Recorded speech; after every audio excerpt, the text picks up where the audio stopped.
The United States should control Greenland, and I defend that fully. I have people from Finland and Norway in my comments who are really angry. They think they're fighting for, Europe. They're fighting for European soil in Greenland. They think they're fighting for their national identity. They're not. Denmark stole Greenland from Norway. That should be a moot point. And if you're fighting for Greenland's sovereignty, you'd be fighting Denmark. Denmark has sold 90% of the fishing industry, the one industry that Greenland even has, to China.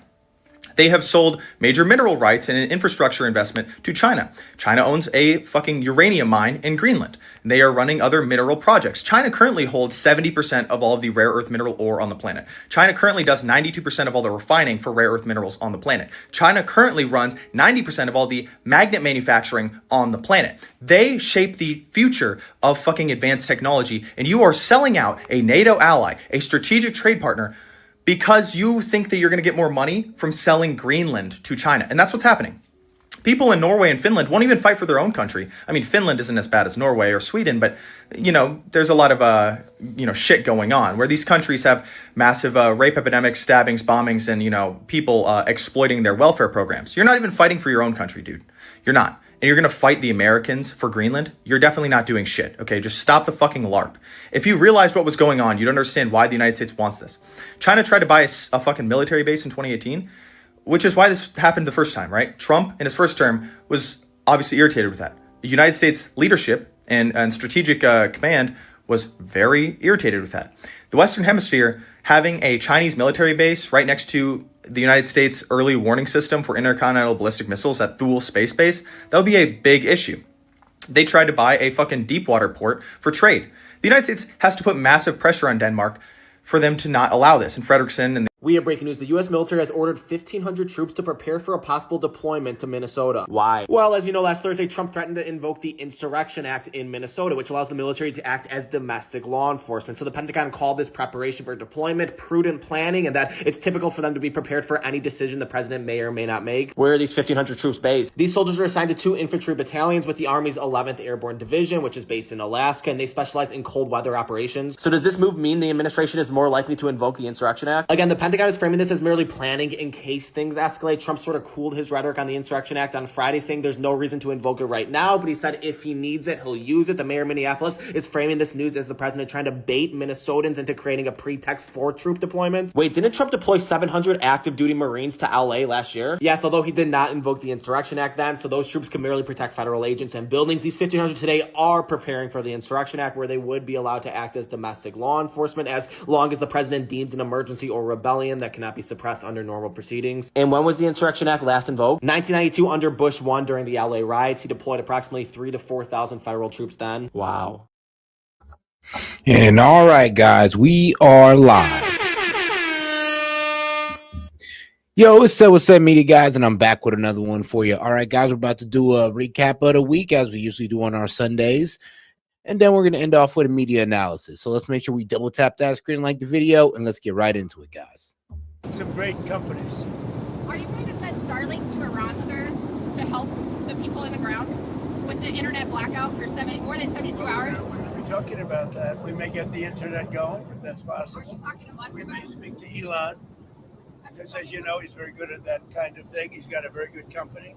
So we may speak to Elon Musk. And in fact, I'm going to call him as soon as I'm finished with you. Iran said that they would consider military and commercial bases as legitimate targets if you struck. Are you concerned about? If they do that, we'll consider things targets they wouldn't believe. If they do that, we will hit them at levels that they've never been hit before. They won't even believe it. I have options that are so strong. So I mean, if they did that, it'll be met with a very, very powerful force. I think Iran takes your threat seriously. I think so. Don't you think so, CNN? Don't you think so? Wouldn't you say that they probably do at this point? After going through it for years with me, being hit, Soleimani, al-Baghdadi, the Iran nuclear threat wiped out, don't you think, and then you just had Venezuela, don't you think, she says, CNN, do you think they take your threat seriously? Wouldn't you say they do after all of the things we've done? Well, sadly, I mean, they're actually taking this threat seriously, but not in a way that we'd want them to take it seriously. They're actually preparing for war.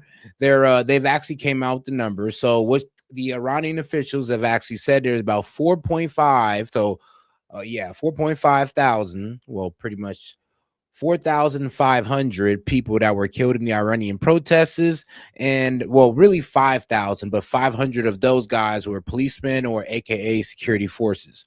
So those are the numbers right now that actually came out of Iran. What a stupid question. Go ahead. Are you coordinating with allies on the response to Iran?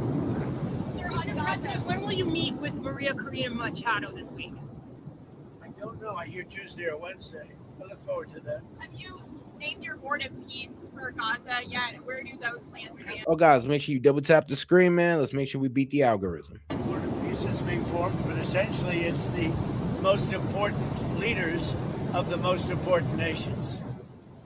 All nations, but the most important, you take the most important leaders and nations, that's who the Board of Peace is going to be. Everybody wants to be on it. One group taking your threat seriously is one area taking your threat, the New York Post. New York Post treats me semi-fairly. So go ahead. One group taking your threats very seriously is Greenland. Are you still thinking of military action there, or is anything they can? Where? Military. Greenland. Greenland. Is there anything they can offer you for a deal? If we don't take Greenland, Russia or China will, and I'm not letting that happen. If we don't take Greenland, Russia or China will take Greenland, and I am not going to let that happen. And it does seem that Canada, well, really NATO is getting in the way of that. So, yes, not only has NATO put troops in Greenland just in case America does try to go into Greenland, so they're pretty much saying they're willing to fight American soldiers for Greenland.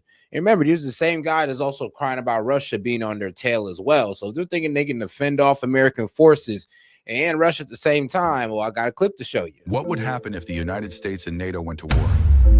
After President Trump's blunt declaration about taking Greenland, NATO would immediately decide to expel the United States from the alliance and impose severe sanctions. In response, the U.S. would launch a war against Canada. Within a short time, American forces would sweep through Canadian cities and take full control of the country. NATO's Article 5 would then be activated, officially declaring war on the United States. However, the U.S. would act first by deploying its naval fleets close to Europe's coastlines. B-2 bombers would be used to strike NATO military bases while supporting ground forces landing on European soil. At the same time, the United States would take advantage of the situation to seize Greenland without facing any real resistance. Russia would also exploit the chaos, launching an offensive to capture Ukraine before reinforcing its troops along NATO's borders. As a result, Europe would descend into a state of unprecedented tension. And well, that's the reality of that. So, all right, guys, let's go ahead and get right into it. So, and here's the thing, like I said, I don't know why NATO thinks it's a smart idea. I think they're just posturing at this point, but we'll see how far they're willing to take this. You know, they can offer you either like. Yeah, sure. I'd love to make a deal with them. It's easier.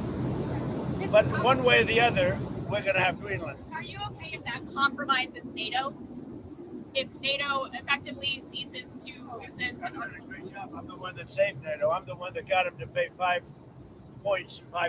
of GDP. Wait a minute. It was 2%, and they didn't pay. Now they're paying 5%. I'm the one that saved NATO. You wouldn't have NATO if I weren't president. Would you pull the U.S. out of NATO? Would you consider doing that? Well, maybe NATO would be upset if I did it. Maybe NATO would save a lot of money. But I like NATO. I just wonder whether or not if we needed NATO, would they be there for us? I'm not sure they would. Nope. We spent a lot of money on NATO. I mean, And I'm not sure. the thing is, this was what, on the 11th? I mean, NATO has actually proved that today. If anything, they're willing to go against us than be beside us. I mean, they want to talk about, oh, well, we want to go against Russia. Well, we're going against Russia too by making sure that they don't ever get their foot in Greenland.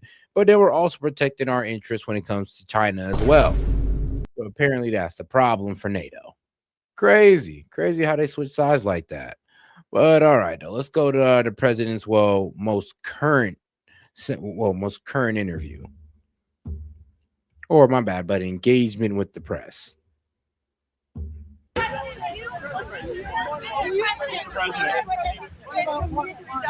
Thank you, Mr. President. Can you explain how you view, your great healthcare plan will impact Americans' health insurance premiums? It's going to be tremendous. It is a tremendous plan. It's called the Great Healthcare Plan. And we're going to get tremendous reductions, as you know, through, if you look at medicines and prescription drugs, they're going to come down by numbers that have never been seen before. And we're doing that by most favored nations and other nations. Whoever pays the lowest in the world, that's what we're going to pay. Right now, we're paying sometimes 10 times higher than other nations. So we have favored nations. That's been approved. Other nations have, for the most part, agreed to it. And they had no choice. Otherwise, we were going to put tariffs on them. President Trump, healthcare plan that we're coming, the money's going to be paid directly to the people. So it goes directly, not to the companies, not to the insurance companies. It's going to go directly to the people, and the people are going to buy their own health care. They'll get much better health care at a much reduced Pull out of NATO if it doesn't help you acquire Greenland. If it doesn't Well, we're going to see. NATO has been dealing with us on Greenland. We need Greenland for national security very badly. If we don't have it, we have a big hole in national security, especially when it comes to what we're doing in terms of the Golden Dome and all of the other things. And it does seem like, well, Greenland is posturing against, well, not Greenland, but NATO's posturing against us, and so is Canada, and they're doing it all in the Chinese interest. To be quite honest with you, it is kind of funny how China does have a good amount of assets out there in Greenland already, and us taking over Greenland means that, well, we'll be dominating taking those assets. And they don't want that. So it does seem like China has some influence in NATO to where they able to get them to go over there, put troops to protect their assets. Like, bro, NATO don't own nothing over there, but China owns a lot. And then we got, what was it? One of the founding members of NATO, Canada, over there signing deals with China. I mean, it's oh so suspicious and coincidental at the same damn time. And if you don't know what I'm talking about, let me see here if I think I have the clip. Well, no, I'm gonna go pull it up later. Actually, a lot of investments in. Right. The United States should control Greenland, and I defend that fully. I have people from Finland and Norway in my comments who are really angry. They think they're fighting for, Europe. They're fighting for European soil in Greenland. They think they're fighting for their national identity. They're not. Denmark stole Greenland from Norway. That should be a moot point. And if you're fighting for Greenland's sovereignty, you'd be fighting Denmark. Denmark has sold 90% of the fishing industry, the one industry that Greenland even has, to China. They have sold major mineral rights and an infrastructure investment to China. China owns a fucking uranium mine in Greenland. They are running other mineral projects. China currently holds 70% of all of the rare earth mineral ore on the planet. China currently does 92% of all the refining for rare earth minerals on the planet. China currently runs 90% of all the magnet manufacturing on the planet. They shape the future of fucking advanced technology, and you are selling out a NATO ally, a strategic trade partner, because you think that you're going to get more money from selling Greenland to China. And that's what's happening. People in Norway and Finland won't even fight for their own country. I mean, Finland isn't as bad as Norway or Sweden, but, there's a lot of, shit going on where these countries have massive rape epidemics, stabbings, bombings, and, people exploiting their welfare programs. You're not even fighting for your own country, dude.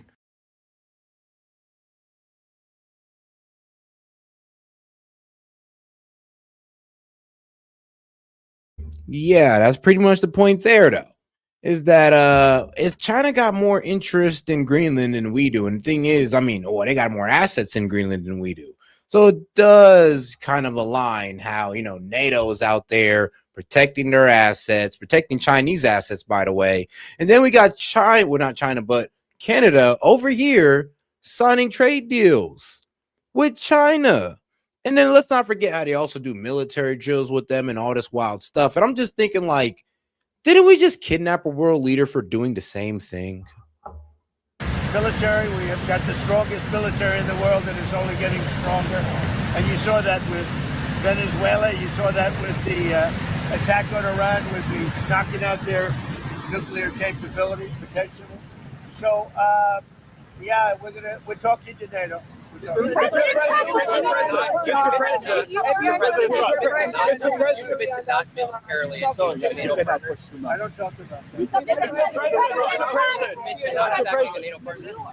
protesters in Iran earlier this week to keep fighting in the streets and said that help was on the way. Is help still on the way, or has your bar Well, we're for going to see. intervention As you changed? know, Iran canceled the hanging of over 800 people.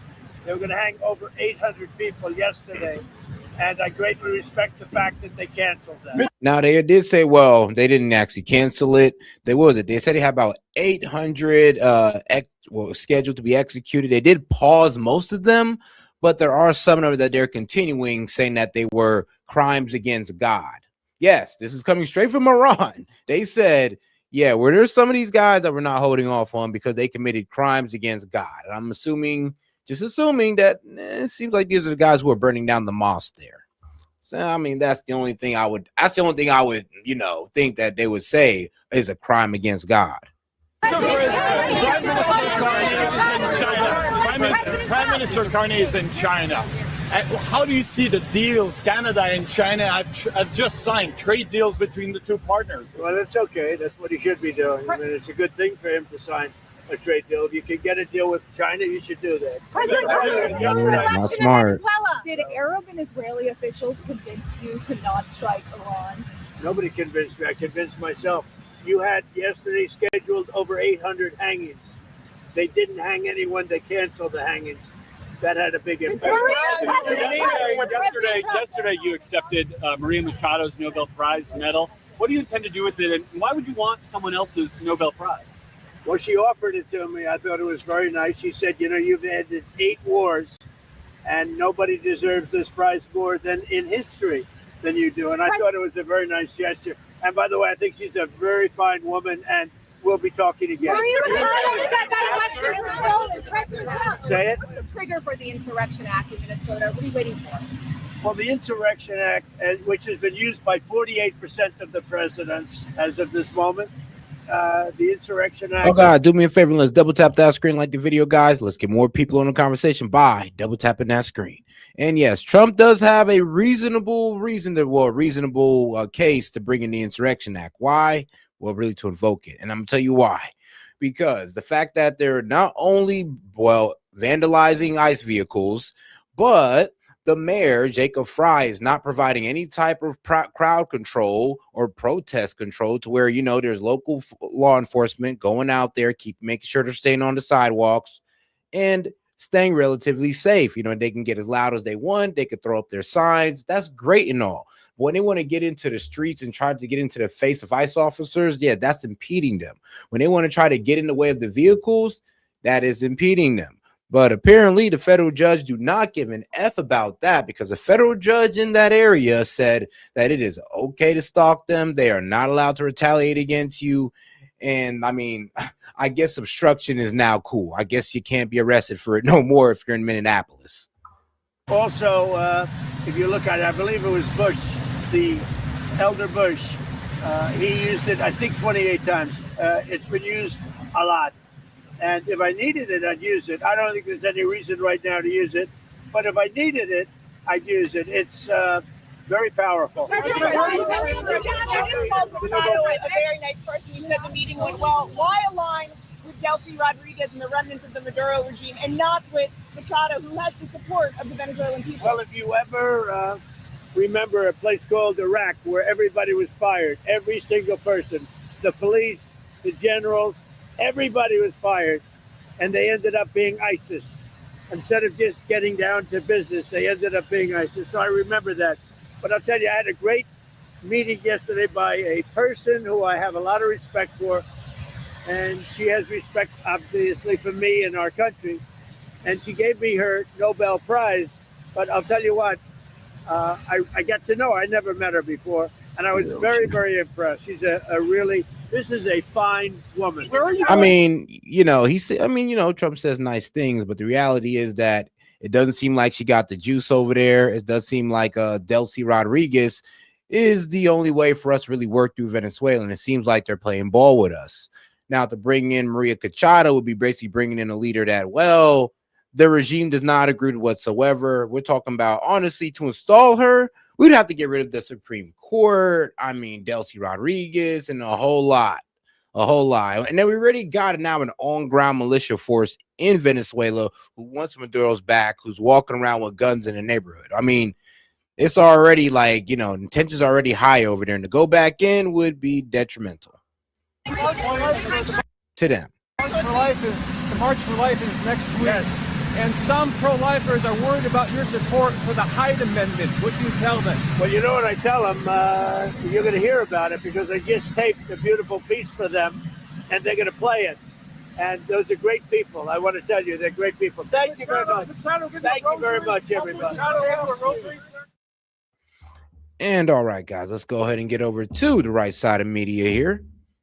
And let's go ahead and get into it. Europe at outrage after Trump takes action over Greenland.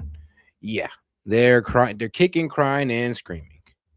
Protests erupting in Greenland this weekend after President Trump announced new tariffs on 8 NATO allies opposing his plans to acquire the territory. That move sparking bipartisan reaction. Greenland and the Danes have been our allies for a long time now.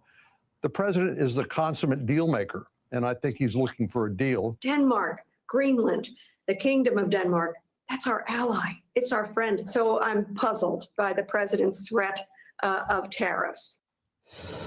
I mean, here's the thing, then don't posture against the United States. You put military force inside of Greenland. Like, what are we supposed to think? It's like, that is basically a threat. So, okay, here you go, a 25% tariff, a threat back. I mean, I'm not so sure what the big deal is. If you guys are ready to risk it all for Greenland, I would hope you stand firm and not crumble over tariffs. Like, what did you expect? For more, let's bring in National Economic Council Director Kevin Hassett. Thank you so much for being with us, sir. Great to see you this morning. I want to start here. The president's tariff threat to these 8 NATO allies does appear to be potentially upending one of his signature achievements, the landmark trade deal with the EU that he struck in July. Listen here. This is probably the biggest deal ever reached in any capacity, trade or beyond trade. I think it's the biggest deal ever made. We have a deal. We have a trade deal between the 2 largest economies in the world. And it's a big deal. It's a huge deal. So this deal has been partially implemented, but it still hasn't cleared the European Parliament. Several members now are calling for 0% tariffs on U.S. products to be put on hold. And that deal also included $750 billion in energy purchases from the U.S., a $600 billion investment in the U.S., military purchases. Is all of that scrapped now that the president appears to be putting an overarching tariff over the deal that he made? Right. Well, first of all, I want to say that throughout honestly, it's kind of Trump's trying to say this. He's like, well, what's more important? I actually want to know too, but it seems like Trump's already gave us that answer. But what's more important? The financial benefits dealing with the EU or the financial benefits and the security benefits of taking Greenland? I mean, sound like Trump chose Greenland. Negotiations with the Europeans last year, you would have heard them say, oh, if we have a tariff, if we do what President Trump says, it'll be terrible for our economies, you'll tank our economies. And if you go back and look that as we've negotiated these great deals, both for the US and for Europe, then their economies have boomed, their stock markets have boomed. It's been amongst the better years ever for them, because basically they see that the US right now is once again the shining city on the hill, that we're the engine of global growth. And President Trump has accomplished that really in just 1 year. So I think right now, with respect to Greenland, the president has a strong view that it's a national security matter for the US to have more control over Greenland. And I'm confident that in the end, he's going to go negotiate a deal that's great for us and great for our partners. So do these tariffs stack up? I mean, that's a very nice way of putting it. He's like, well, with respect to Greenland, I mean, hey, look, bro, we need you. So, yay. It's like all this argument about your sovereignty and all that good stuff is cute and all, but with respect to Greenland, we do need to acquire Greenland. On top of the existing tariffs, and moreover, is he using That's a nice way of putting it. that? Because the Supreme Court could make a ruling on that and potentially strike it down as early as this week. Mm-hmm. Yeah, I've not been briefed on the legalities of the Greenland tariffs yet. That'll happen for me tomorrow morning. Sorry. Okay. The president obviously often escalates to de-escalate when he is deal making, but Europe is pretty outraged over this. These 8 states deployed their militaries as a symbolic defense against a NATO ally. The French president seemed to compare the U.S. to Russia even, saying, quote, no intimidation nor threat will influence us, neither in Ukraine nor in Greenland. a Danish member of the European And Parliament. that just doesn't make sense. Because, I mean, like, why would y'all do this? It's just not a really good strategy. Like I said, they're already in fear of what's going on in Ukraine. And then you want to stretch yourself out. And if we pull out of NATO and see these guys as aggressors, I mean, it's going to be a clean sweep. And I'll play this video again just in case you missed it. But this is pretty much how it's going to go. What would happen if the United States and NATO went to war? After President Trump's blunt declaration about taking Greenland, NATO would immediately decide to expel the United States from the alliance and impose severe sanctions. In response, the U.S. would launch a war against Canada. Within a short time, American forces would sweep through Canadian cities and take full control of the country. NATO's Article 5 would then be activated, officially declaring war on the United States. However, the U.S. would act first by deploying its naval fleets close to Europe's coastlines. B-2 bombers would be used to strike NATO military bases while supporting ground forces landing on European soil. At the same time, the United States would take advantage of the situation to seize Greenland without facing any real resistance. Russia would also exploit the chaos, launching an offensive to capture Ukraine before reinforcing its troops along NATO's borders. As a result, Europe would descend into a state of unprecedented tension.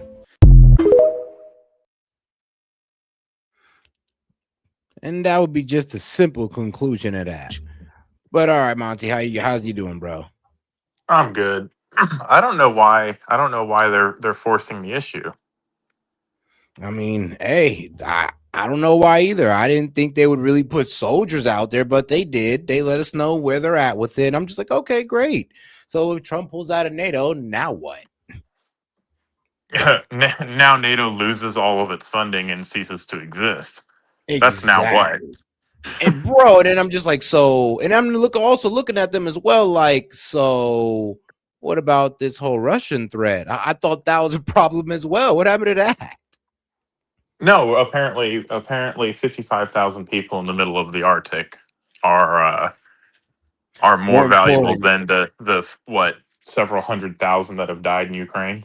Yep, like what, over 1 million that's died in Ukraine. But now all of a sudden, these 30,000 Greenland, people in Greenland 55. That's not in danger. Remember, they're not in danger whatsoever. Right.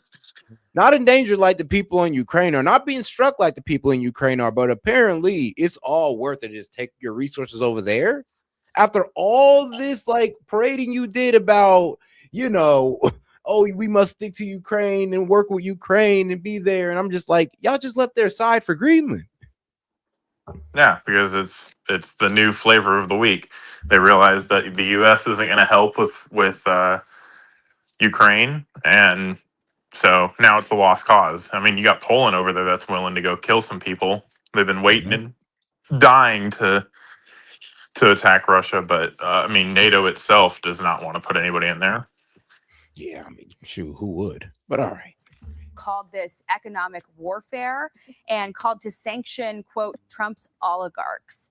If the EU sanctions American firms like banks or tech firms, Microsoft, Google, X, what kind of an impact could that have on the U.S. economy? The one thing I've learned, Jackie, is that when you are engaged in negotiation with any country and with President Trump, that you'll see both sides take very strong, extreme positions. But in the end, the president is the person who wrote the art of the deal because he's so good at deal making. And so I think right now it's really a good time for cooler heads to prevail and for us to disregard the rhetoric and get to the table and see if there can't be a deal that's worked out that's best for everybody. Okay. This week, the president appeared to take you out of the running for Fed chair. Here's what he said. I see Kevin's in the audience, and I just want to thank you. You were fantastic on television today. I actually want to keep you where you are, if you want to know the truth. Kevin Hassett is so good. You don't want to lose him, Susie. Are you still in the mix for Fed chair? First, I got to say, it was like really, I was so humbled and gratified by what the president had to say about me. He is such a good guy and so gracious towards his staff. From the beginning, he and I have talked about whether it's better for me to be here in the West Wing or over at the Fed. I don't think he's made a final call on that. But I got to say that I'm even humbled still, perhaps, to be in the running with the other people like Rick Reeder, who is the person that manages like $3 trillion in debt. He's one of the biggest bond market guys in the world. Kevin Warsh, who's been at the Fed before. Chris Waller, who's at the Fed now. There are a lot of great candidates, and it could well be that the president's right to make the decision that this is the best place for me right now. We've got so much to do. I mean, what can I say, bro? When it comes to explaining economics to the libs, yeah, you're pretty good at it. You and Scott Besson are pretty good at killing these guys when it comes to economics. So yeah, hey, bro, if you're good, if you're a better talking head than a Fed chair, please stay where you're at. Please. Yeah. We don't need you pulling a Pam Bondi on us. Please, we don't need no more of that. But all right, let's get into it with our guy over here. These guys over here, man. Yeah, our favorite politicians, man. Politicians of the week. He's gonna. Tim Walz is gonna run for president again. Hilarious. LOL. Now is Director of ICE, Todd Lyons. Director, thanks very much for being here this morning. I want you to explain what has taken place here, because based on those comments that we just saw from those Democrats, it feels like the Democrats lit the match, and now they're trying to attack the agents who are doing their job. I mean, let's face it. These Democrats oversaw a wide open border where some criminals came in. 350 people on the terrorist watch list were encountered under Biden's years. And then they told citizens to get in the faces of ICE. When ICE reacted, now they're attacking ICE for doing their job. What is taking place here? Please tell us. Hey, Maria, thanks for having me. So you're Yep, I mean that's literally what happened. Like they literally told them, look, we want y'all to start stalking ICE, riding behind them, getting in their faces. Then when ICE starts, arresting them for obstruction, which political pundits and people on the left-wing media was promoting, now it's a problem. And now you got federal judges out here trying to tell ICE that they can't do their job, nor can they arrest people for obstruction, which is crazy. We'll see if Did they say that? Bro, yeah, they're literally trying to say that. The federal judge is saying that, yeah, you should go ahead and let these guys follow them. They're not allowed to retaliate against protesters. And of course, they say the word peaceful protesters and not really using the words obstruction. It's crazy. Actually, you know what? I saw it earlier, but everything in there was kind of just standard language reaffirming the law and what they're already doing. Exactly. So, there's really only like two things that were like basically basic. The other two was kind of concerning when they was saying that, you can follow ICE officers and they're not allowed to retaliate. I'm just like, okay. From a safe distance, and that's a subjective term. So the agency themselves can set up a perimeter 500 yards back from a vehicle. And say, now think about it. They're saying this with no perimeter being set up whatsoever. Like, remember, we're talking about Minnesota here. Minneapolis.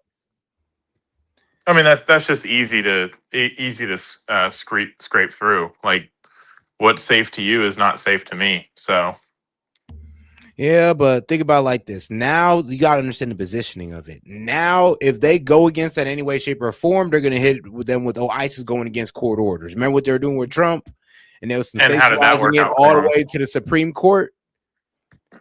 Yeah. I mean. That actually would be the best case scenario is if they took it all the way to the Supreme Court, because then the Supreme Court would be like, actually what the district court said is complete garbage. Yeah, and you're right. But it's the ride to the Supreme Court that's going to make it more sensationalized. And we're just like, bro, you're just adding oil all the way up to the ride of the Supreme Court just to get the disappointing results of where they agree with the Trump administration. Yeah. All that's happening is we're biding our time until the Insurrection Act gets signed. That's all that's happening. It is going to happen. Don't know when, but the more they sensationalize it, the more violent these crowds get, the more ammo. Like he's just loading the clip, so to say, full of ammo, waiting to pull that trigger. And all right, shout out to she said, did you see Timmy's new status in the state capitol? Ooh, Timmy. Oh, wait, Tim Walz? Tampon Tim? Nah, I didn't even know what he get demoted, because I know he's not going for re-election, but he hasn't stepped down as governor. Now, I mean, he probably should just grind it out at this point. 100% right. Do you know when the election is? I'll say that again. Do you know when his election is? I think it's midterms. Well, around midterms. I think everybody's election's up around then. But oh, shout out Toe for starting us off too. Let's make sure to double tap that screen and like the video, guys. Let's make sure we beat the algorithm in. Also, support the channel as well. With any question, comments, jokes. His new statue. He has a statue in the state capitol. Oh, he has a new statue. Oh, really? I mean, I didn't know yet. Shoot, I didn't even know they was giving out statues like that anymore. It's just a copy and paste of Colonel Sanders without his hat. Oh, okay. I'm joking. I don't know. I haven't seen it. Oh, wow. I thought you was being for real about it. Okay. That was the joke. Okay, my in bad. April, and I sent up the flare and started asking, elected officials not to stoke such dangerous rhetoric about ICE. And now exactly, you are seeing exactly what you just said. You've seen attacks on ICE officers and our other federal partners for only going out there and doing their law enforcement mission. We went to Minnesota on that criminal fraud case, over $9 billion that, Homeland Security investigations and the FBI were investigating. At the same time, we had more than 470 criminally illegal aliens this year alone since President Trump took office, re-released back into the communities. So we were out there focused on getting the worst of the worst. And if you look at our social media sites and see our press releases, you'll see consistently ICE agents and deportation officers have arrested murderers, gang members, serial rapists, people wanted from their home country for heinous crimes. Yet, unfortunately, you don't hear that. We're automatically assuming from elected officials that ICE is out there doing something wrong. And it's horrible for the fact that people say that ICE is now targeting U.S. citizens. That's not the case. We have to send more officers and agents just to protect the men and women that are out there trying to do their regular lawful law enforcement mission. Hold on. Is there a better way for Wait, I'm sorry. Go ahead. You know how they get around this? I mean, not that anybody's going to listen, but just start posting these people's criminal records. Do like every police department in the country does. Put it out on the Facebook page. Put a press release out with the narrative and the statement, and say, oh yeah, this is who we picked up today. Oh, this is the U.S. citizen and why they were detained. Here's what they did. Here's the body cam, and just keep doing that over and over again and flood the internet with that kind of information. Then that's how you refute that. I mean, well, to be quite honest with you, you'd have to refute it to the left wing though. Like, so we'd have to depend on people like CNN and the TikToker, the left of TikTok to go ahead and spread that message. And Lord knows they ain't doing that. Well, yeah, but you start taking the breath out of these people, because if you're saying that you're posting every single person that gets arrested and detained, and they say, oh, American citizens are getting detained, where we post all of our people that get detained. Name one of them. That's true. And here's the thing. Hey, man, look, according to Kristi Noem, hey, they're on the up and up. They got, 70% of the people that they locked up, they say are criminals. I was like, dang. So I guess y'all do got a hit list. And as we always knew they did, like I said, these people had a list of the people who were in here that needed to go for, probably all through Biden's administration. So they're cracking down. But all right. Set. Communicate your yes.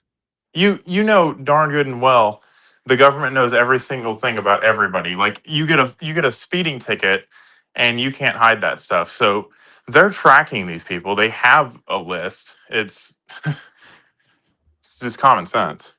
Yeah.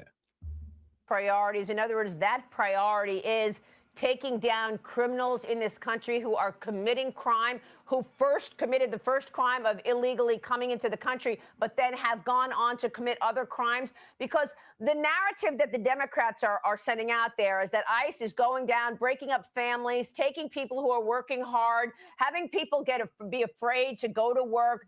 Tell us your priorities, and can you prove to us that, in fact, your ICE agents are out there taking down criminality? 100%, Maria. If you go ahead and you look at what we've done since January 20th, 70% of all illegal aliens that ICE has arrested last year and going into this calendar year have criminal convictions or pending criminal charges or warrants or criminal histories back in their home country. And, we've been focused on those that have been lawfully ordered deported by an immigration judge who failed to leave. So there's about 1.5 billion individuals in the country that have been legally and lawfully ordered deported or removed from this country by a federal judge. Unfortunately, as much press as we do, as many releases as we put out, It just, no one will pick up the fact that we are actually out there focused on our law enforcement mission. And the one thing we say all the time is, you know, these sanctuary jurisdictions, you would not see this many ICE agents and special agents on the street focused on the criminal illegal alien mission if they would just turn people over to us. That's the key. Right. These local law enforcement agencies have already deemed these individuals a public safety threat and arrested them. Why not work with federal partners, turn them over to us, and let us get them out of our communities? Well, I mean, I'm wondering if all of these attacks on our ICE agents have changed the way these agents are doing their job. What can you tell us about that? Is this stopping ICE agents or changing the way they're doing their jobs in any way because they're worried that they're going to be under attack when they get in the middle of a situation? You know, Maria, you're right in the fact that it does change the mindset of the men and women of ICE. You know, but that's why we have to provide them so much support. You know, you hear about the 3,000 federal officers and special agents that deployed to Minneapolis. Majority of those, if not most, are to protect the men and women that are out there trying to make those arrests. And that has definitely changed our tactics. Where we would go and have 5 to 6 officers on an arrest team, now you have to go with 10 to 15 just to protect those individuals that are trying to arrest a bad guy. In my 30 years of law enforcement, I never thought we would have to send law enforcement to protect law enforcement. But I don't think you'd see as many of the issues if political leaders were allowed their local and state law enforcement to work with us. Great point. It's never a public safety issue. I mean, it's really that easy. If they would just allow local law enforcement to work with them, honestly, a lot of this stuff would have never happened. Renee Good would have never happened. I mean, this young man who got shot in the eye with a paintball gun, that would have never happened. I mean, this is really all on the leadership of, well, Minnesota and Minneapolis, like Tim Walz and Jacob Fry. It could literally be 2 guys or 3 guys in a detention van picking up somebody out of a detention center, you know, in a transport back to a facility. It could all be so easy, Monty. Oh, so easy. But hey, I mean, they want to make it hard for us. It is what it is. But all right, man, let's get over to one of these guys on the left that irritates me the most. But, you know, I still like to give him a listen. Shout out to Fareed. This guy. Here's my take. For years now, Europe has been caricatured as too divided to act, too lethargic to decide, too comfortable to think strategically. Yet over the past year, Europe has behaved with a quiet shrewdness that contradicts that stereotype. Faced with an unpredictable United States, it has neither lashed out nor capitulated. Instead, it has adapted. When President Trump returned to office and unleashed the country's highest tariffs in nearly a century, many expected Europe to retaliate. A transatlantic trade war would have fed inflation, disrupted supply chains, and weakened already fragile growth. Europe resisted the temptation. It absorbed the pressure, avoided escalation, and bought time.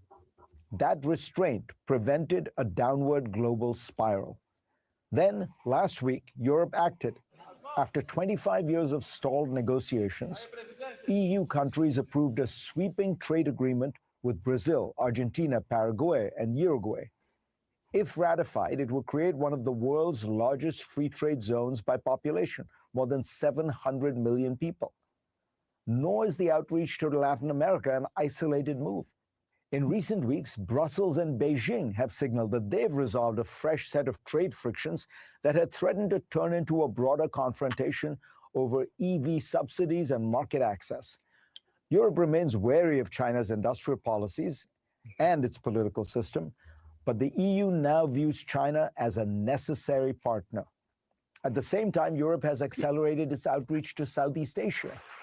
The EU now has trade agreements in force with Singapore and Vietnam, has concluded negotiations with Indonesia, and is pushing ahead with talks. So it makes sense. Basically, they've accepted, honestly, well, Chinese dominance, Chinese economic dominance. They've accepted it. They've picked their side. And this is what that man Carney was talking about when he says, you know, China's whole new world order.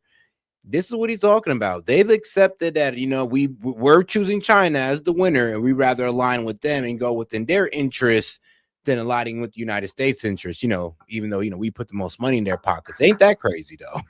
Remember 15 years ago when conservatives were called conspiracy theorists for saying that was going to happen? Yeah, that is the problem. It's like, hold on, so you guys are aligning more with these guys, and it's because of their economic presence. They disagree with their government. They know they're basically, Jesus, same type of dictator that basically Putin is. But they never have no smoke for China though, like that. No, actually crazy that they're harder on their own countries about their carbon footprint than China, and China has the biggest carbon footprint. So it's just so hilarious. It's just like, it all makes sense now. Y'all was always working for China.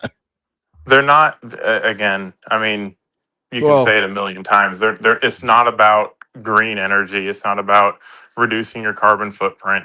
Every single thing that you hear a globalist say about some sort of kumbaya is literally designed to stop industry and stop progress in the United States. That's all it's about. Facts. All right, guys, let's make sure y'all double tap that screen and like the video, guys. Appreciate the support. Across the region. The region, by the way, is already the EU's third largest trading partner outside Europe. This instinct to diversify is spreading far beyond Europe. Consider Canada. For 3 decades, Ottawa made a clear strategic bet that its future lay in ever deeper integration with the United States, economically, diplomatically, politically. More than 75% of Canadian goods exports flowed south in 2024. It was one of the most successful integration stories of the post-Cold War era. That trust has now been shattered. Trump's tariffs, threats to reopen trade agreements, and bizarre declarations about annexing Canada have forced a rethink. Canada's new Prime Minister, Mark Carney, has responded by openly seeking distance from Washington. Arriving in Beijing this week, Canada's Foreign Minister, Anita Anand, put it bluntly. It is necessary for us to diversify our trading partners and to grow non-U.S. trade by at least 50%. Wow. And like I said, it's just like, hold on now. It's about to get real. And like I said, I think Trump might be, I hope he's playing coy because, like, are we picking and choosing now? Because this is basically what Maduro was doing. It's basically, like, they're getting way too close. It said, we're going to decrease our trade by you guys by 50%. We're going to go over here to China and we're going to basically bring their influence over into our hemisphere with no military force. Oh, yeah. And not to remember, we still want your military to protect us while we're doing this, by the way. Hold on. Look at the writing on the wall then, because their biggest export is oil. And we like accurately said, take 75% of that. Think about where all that oil comes from. The eastern part of Canada, not the west, not Ottawa. It comes from Alberta. And that is the same province that wants to secede from Canada and has a growing movement of people that want to secede and become their own thing or become part of the United States. So he is unknowingly, Ottawa is forgetting to listen to Albertans and provinces in that area, and they're gonna lose them as territories. Man, I mean, yeah, of course. Why wouldn't you want to run over to the United States where you can actually, I don't know, not be abused? Yeah, own a gun and not be abused by, the poor economic habits of, of the surrounding provinces. The folks on the west side or the east side, my bad. Oh, man, that's tough. Yeah, it's pretty much. So you tell me the folks on the east side is the ones who just have the poor economic policies, but because of all the money that's made on the west side, it's all good. Yeah, and that's the biggest gripe. If you listen to any Canadian, there's a couple of Canadian people that run podcasts as well, and that's the political movement. Is like they don't listen to us on anything that we want. And could you imagine, like the people from that side of the country are like your deep South and Midwestern type in the United States. They are not going to go for this. China coming in and telling them what to do. Oof. Over the next 10 years. That is not hedging. It is a strategic reversal. China's trade data reveal that the world is not de-risking from Beijing, but from Washington. Despite sharply reduced exports to the US, China's overall exports continue to rise. Its trade surplus surged to nearly $1.2 trillion in 2025 as shipments to Latin America, Africa, Europe, and much of Asia expanded rapidly. Tariffs did not wall China off from the world. They encouraged many countries to keep trading with Beijing. Public opinion reflects this shift. A major new poll by the European... Actually, the goal was never to get people to stop trading with China. Remember, the goal was actually get a fair deal with China and to pretty much kill the trade deficits, which was the goal. I mean, I don't know who told you that. Like, the goal was never to de-risk. I mean, honestly, to get these guys to break away from China, especially these guys in Africa. I mean, let's be real. Now, Latin America, I mean, trust me, we kind of proved with Maduro what we're willing to do about that. But as far as Africa and the EU, yeah, we were never trying to honestly, if we wanted to, we could. We were never really trying to bring them out of China or stop them from doing business with China. We'd have put tariffs on these guys all throughout the land for even working with China, just like we do with Iran. We could have did this. It's just more spin on what we already know, but yeah, like all we want is to not have a trade deficit where 80% of our useless goods comes from China and we get nothing out of that. Yeah, I mean that is the definition of free trade is you get, Fareed, I mean, brother, you missed the goal on tariffs. That was not the goal, to sit there and get everybody to de-risk from China. Actually, people should de-risk from China because China is like running on debt on top of debt on top of ever-crushing debt. That's why they should do it. That has nothing to do with the trade war that we're in with them. It's just we're wondering how long they can keep stacking debt on top of debt, just like us, before they forcing. All Trump's doing is forcing everybody to show their hands. And now that they've shown their hands, and that's why he said earlier, is like, I don't know if NATO would have our backs because they seem to be in bed with all the globalist types that are reliant on China. Yeah, and that wants our failure. And I mean, that's pretty much your NATO going like, yes, congratulations. You were in a den of snakes the whole time. We were in an alliance with a bunch of countries that want our failure. Crazy. But not so much that they don't fail. Encourage many countries to keep trading with Beijing. Public opinion reflects this shift. A major new poll by the European Council on Foreign Relations finds that in key emerging powers, India, Brazil, South Africa, the share of respondents who would prefer their country join an American-led bloc rather than a Chinese one dropped by between 15 and 19 percentage points in just 2 years. Among 10 European countries, only 16% now describe America as an ally. A majority still consider the U.S. a key partner, even as views of China remain mixed rather than warm. Run that back. Singapore's Run that. He said out of 10 countries, 16% of them. Yep, let's see. One dropped by between 15 and 19 percentage points in just 2 years.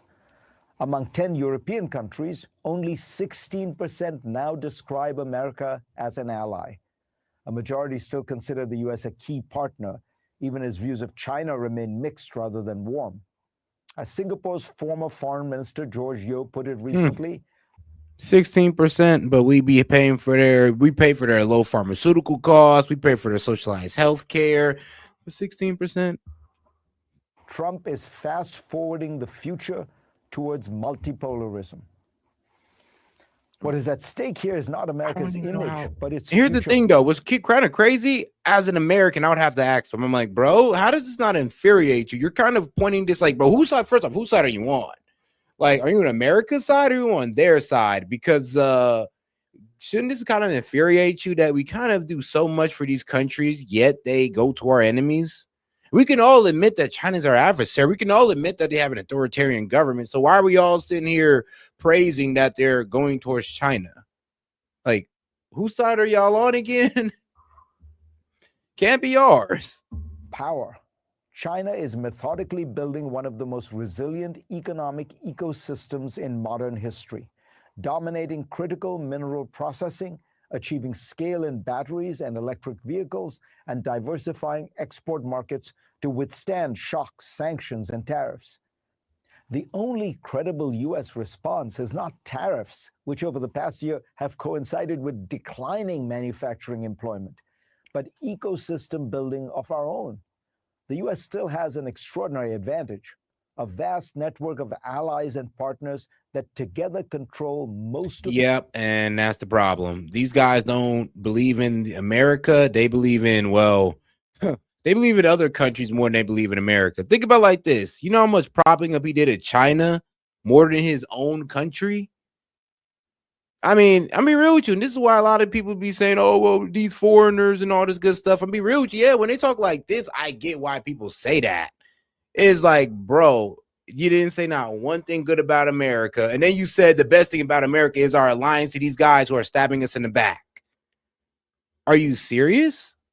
And this is CNN, by the way, and this is what I always said, bro. CNN they be holding water for the CCP. It's absolutely hilarious how they do it in our face, though. Ecosystem building of our own. The U.S. still has an extraordinary advantage, a vast network of allies and partners that together control most of the world's advanced technology, capital, skilled labor, and consumer demand. In theory, that coalition could source critical materials from friendly countries, spread manufacturing across trusted partners, share research, and anchor markets that remain open and predictable. In practice, America has squandered much of that advantage by treating allies as transactional customers. Bro, wow. That's exactly how they treat us. But when we pretty much do them the same, now you're saying that we're the transactional ones. That's literally what these countries been doing to us. You pretty much ain't even want to say nothing about how, you know what, we got pretty diverse ways of tackling trade as well, but you just want to pretty much say that, oh, well, we're nothing without what, these foreign countries that don't like us by your numbers. By your confirmed numbers, you're saying, well, yes, our greatest tool is the countries that don't like us. Set. What? Can you hear me? Yeah, go ahead. Yeah, no. So what he said does not make sense, like numbers wise. He said out of 10 countries, 16% of the country. You can't have 16% of 10. That'd be 1.6. You can't, it's either a country is or isn't with the US. So I think that number is bullshit. I mean, you know, it could be one country with us and then one country that's 60% with us. Unlikely, but hey, I mean, it may. I think he's just saying things. I'm weak, but I mean, it's actually honestly, it's just crazy how he comes off, and that's what's kind of like, you know, pees me off about Fareed here. It's like, bro, you're not really an American, to be quite honest. You do too much pom-pom shaking for the globalists and for other countries. Like when you sit there and you literally tell Americans to their face that our greatest tools is what? Our greatest thing about us is our foreign allegiance to countries that don't like us? We really, like, bro, back in the day, our best tool was the American people. I mean, what happened to that? What does any of our allies, like, I want the NATO alliance to be a thing, but which one of our allies can do anything that we can't do 100 times better? I mean, nothing, honestly, but like I said, these guys are already chosen who they want to be with. Yeah, how are any of those countries an asset to us then? Not anymore. I mean, we're a single dad with 10 kids. That's what NATO is. That don't like us and that don't call us on our birthday. That don't like us, that want to go live with mom. Bruh. So, yeah. This is kind of awkward because it's almost like, yo, the fact that you're speaking for the the globalists, I love it. I love it. You're pretty much telling us what they think. And you're telling us, yo, show us your hand. We're your best asset.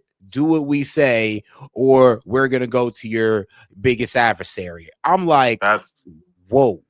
That's horse manure.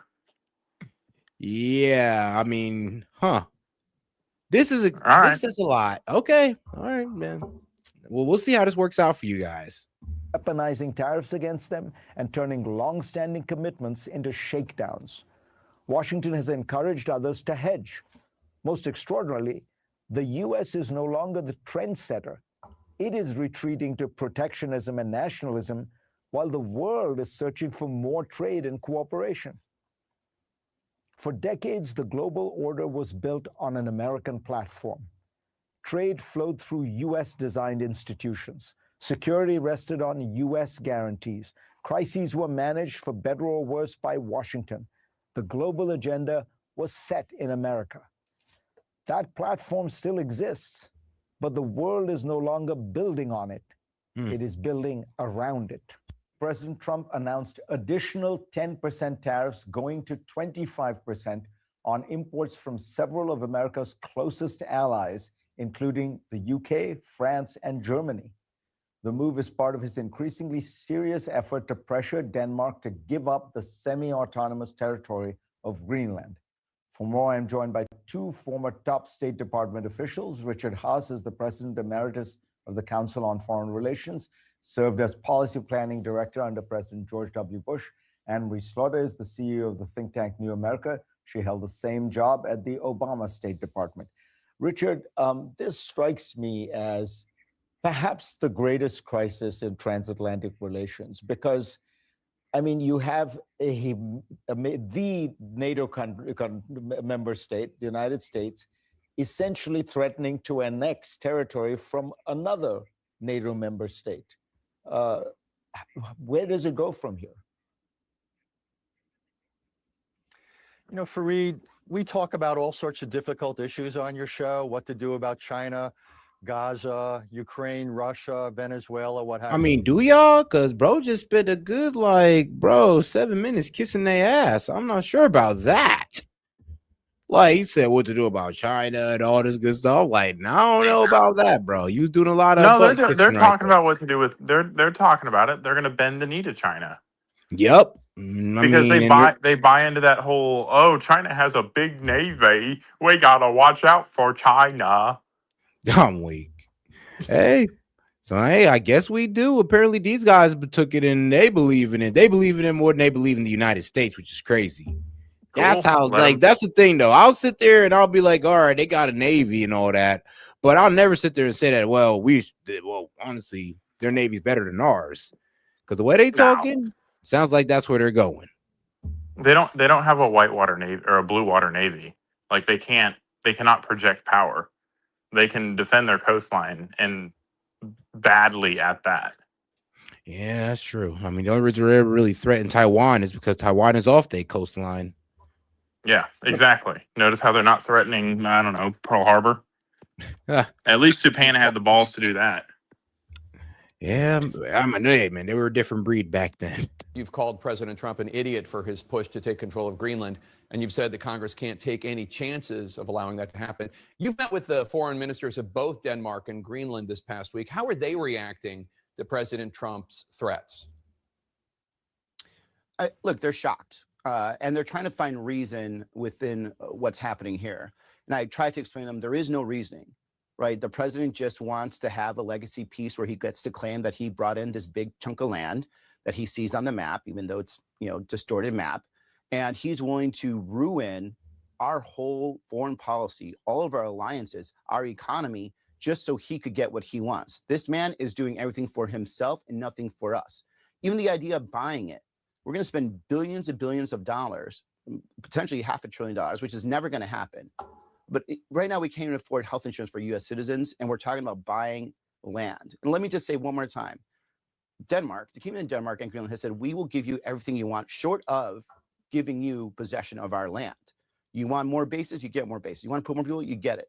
The idea that we're going to waste money for everything we want is the dumbest decision we can make. The only person who can make a decision this dumb is someone that would actually let a casino go under. And guess who's president right now? This threat that he put out yesterday. Wow. Just to remind viewers. Now, like I said, they say that, but I'm like, bro, the only person that's being dumb is NATO, because if they lose that American support, yo, they're cooked. They're cooked. I want to address something he said at the very beginning. Are we really gonna stoop down to fifth grade geography. Oh, he just wants what he thinks is a big thing on the map. Like the president doesn't know that distortion is a thing. Like, bruh. I mean, here's also the thing. I mean, you're acting like there isn't no type of value but the size of Greenland on the map. It's like, bro, are you dumb? Gosh, Like, look, man. bro. I think he thinks we're dumb. That's what it is. Yeah, I mean, that's the problem. They do think we're that dumb, but here's the thing, though. When we explain to them, there's a lot of molybdenum there, and do you know what molybdenum's used for? Well, yes, how we make our high temperatured metals for our jet. And we don't have that, then we can't fulfill none of these orders that we're taking in for all these Middle Eastern countries. And of course, NATO countries as well, apparently themselves. So it's kind of funny how they're getting in the way of that. But then again, like I said, it does seem like they want us to be beholden to China just like they are, while running off of our welfare. That's hilarious, man. I can't wrap my head around that. It's like they're biting the hand that feeds them. Yeah. And then we're just supposed to sit there and just watch them do it and not feel no type of way about it. Actually, we're supposed to feel shame because, look at what our allies are doing. No, this is all because of Trump. No, Trump just exposed how you guys really are and who you guys really stand with and who your values truly align with, honestly. And it seems like it aligns with the authoritarian regime of the CCP.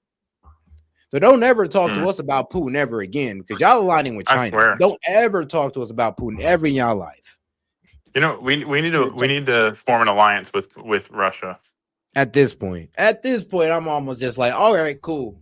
If that's how y'all acting, you want to work with the enemy, so can we. But people really lose their mind if we did all that. Screw it. But a very serious threat, 10% tariffs on these European countries starting February 1st, and then an additional 25% in June 1st. Elena, you cover the White House. Where's this heading? That's the question so many people have. He is not backing down despite we're seeing so much pushback in Congress, around the world, in the America's closest allies. Where's he going with this?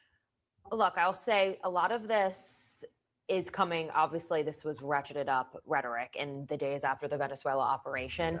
The president is feeling very, very emboldened after the success of the capture of Nicolas Maduro and what they were able to do there. And that's part of what's happening behind the scenes. I'd remind you, this is something Trump has wanted for several years. He tried and failed during his first term to try and see what he could do about getting a portion of Greenland, annexing Greenland, not to this extent, but wanted to do this and was essentially told he couldn't by the people around him then.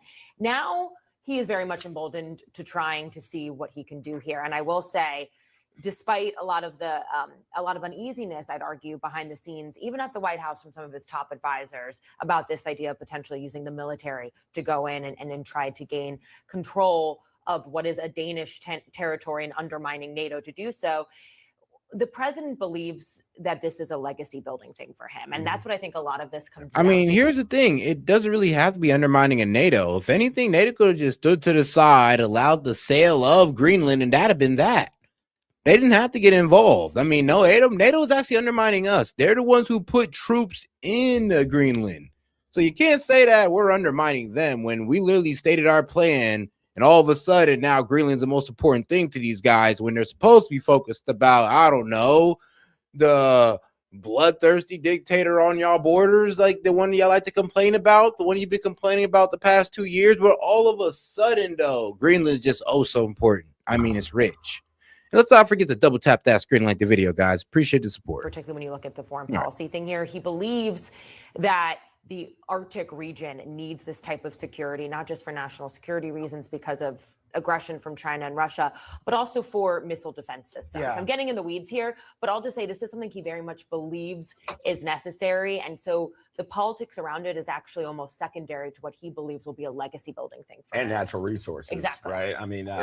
He's been saying this is all about national security, but I remember when Mike Waltz was coming in as it is about national security. It's about natural resources. We're being pretty open about this. I'll give it to the Trump administration. They've been pretty open about what they want with Greenland.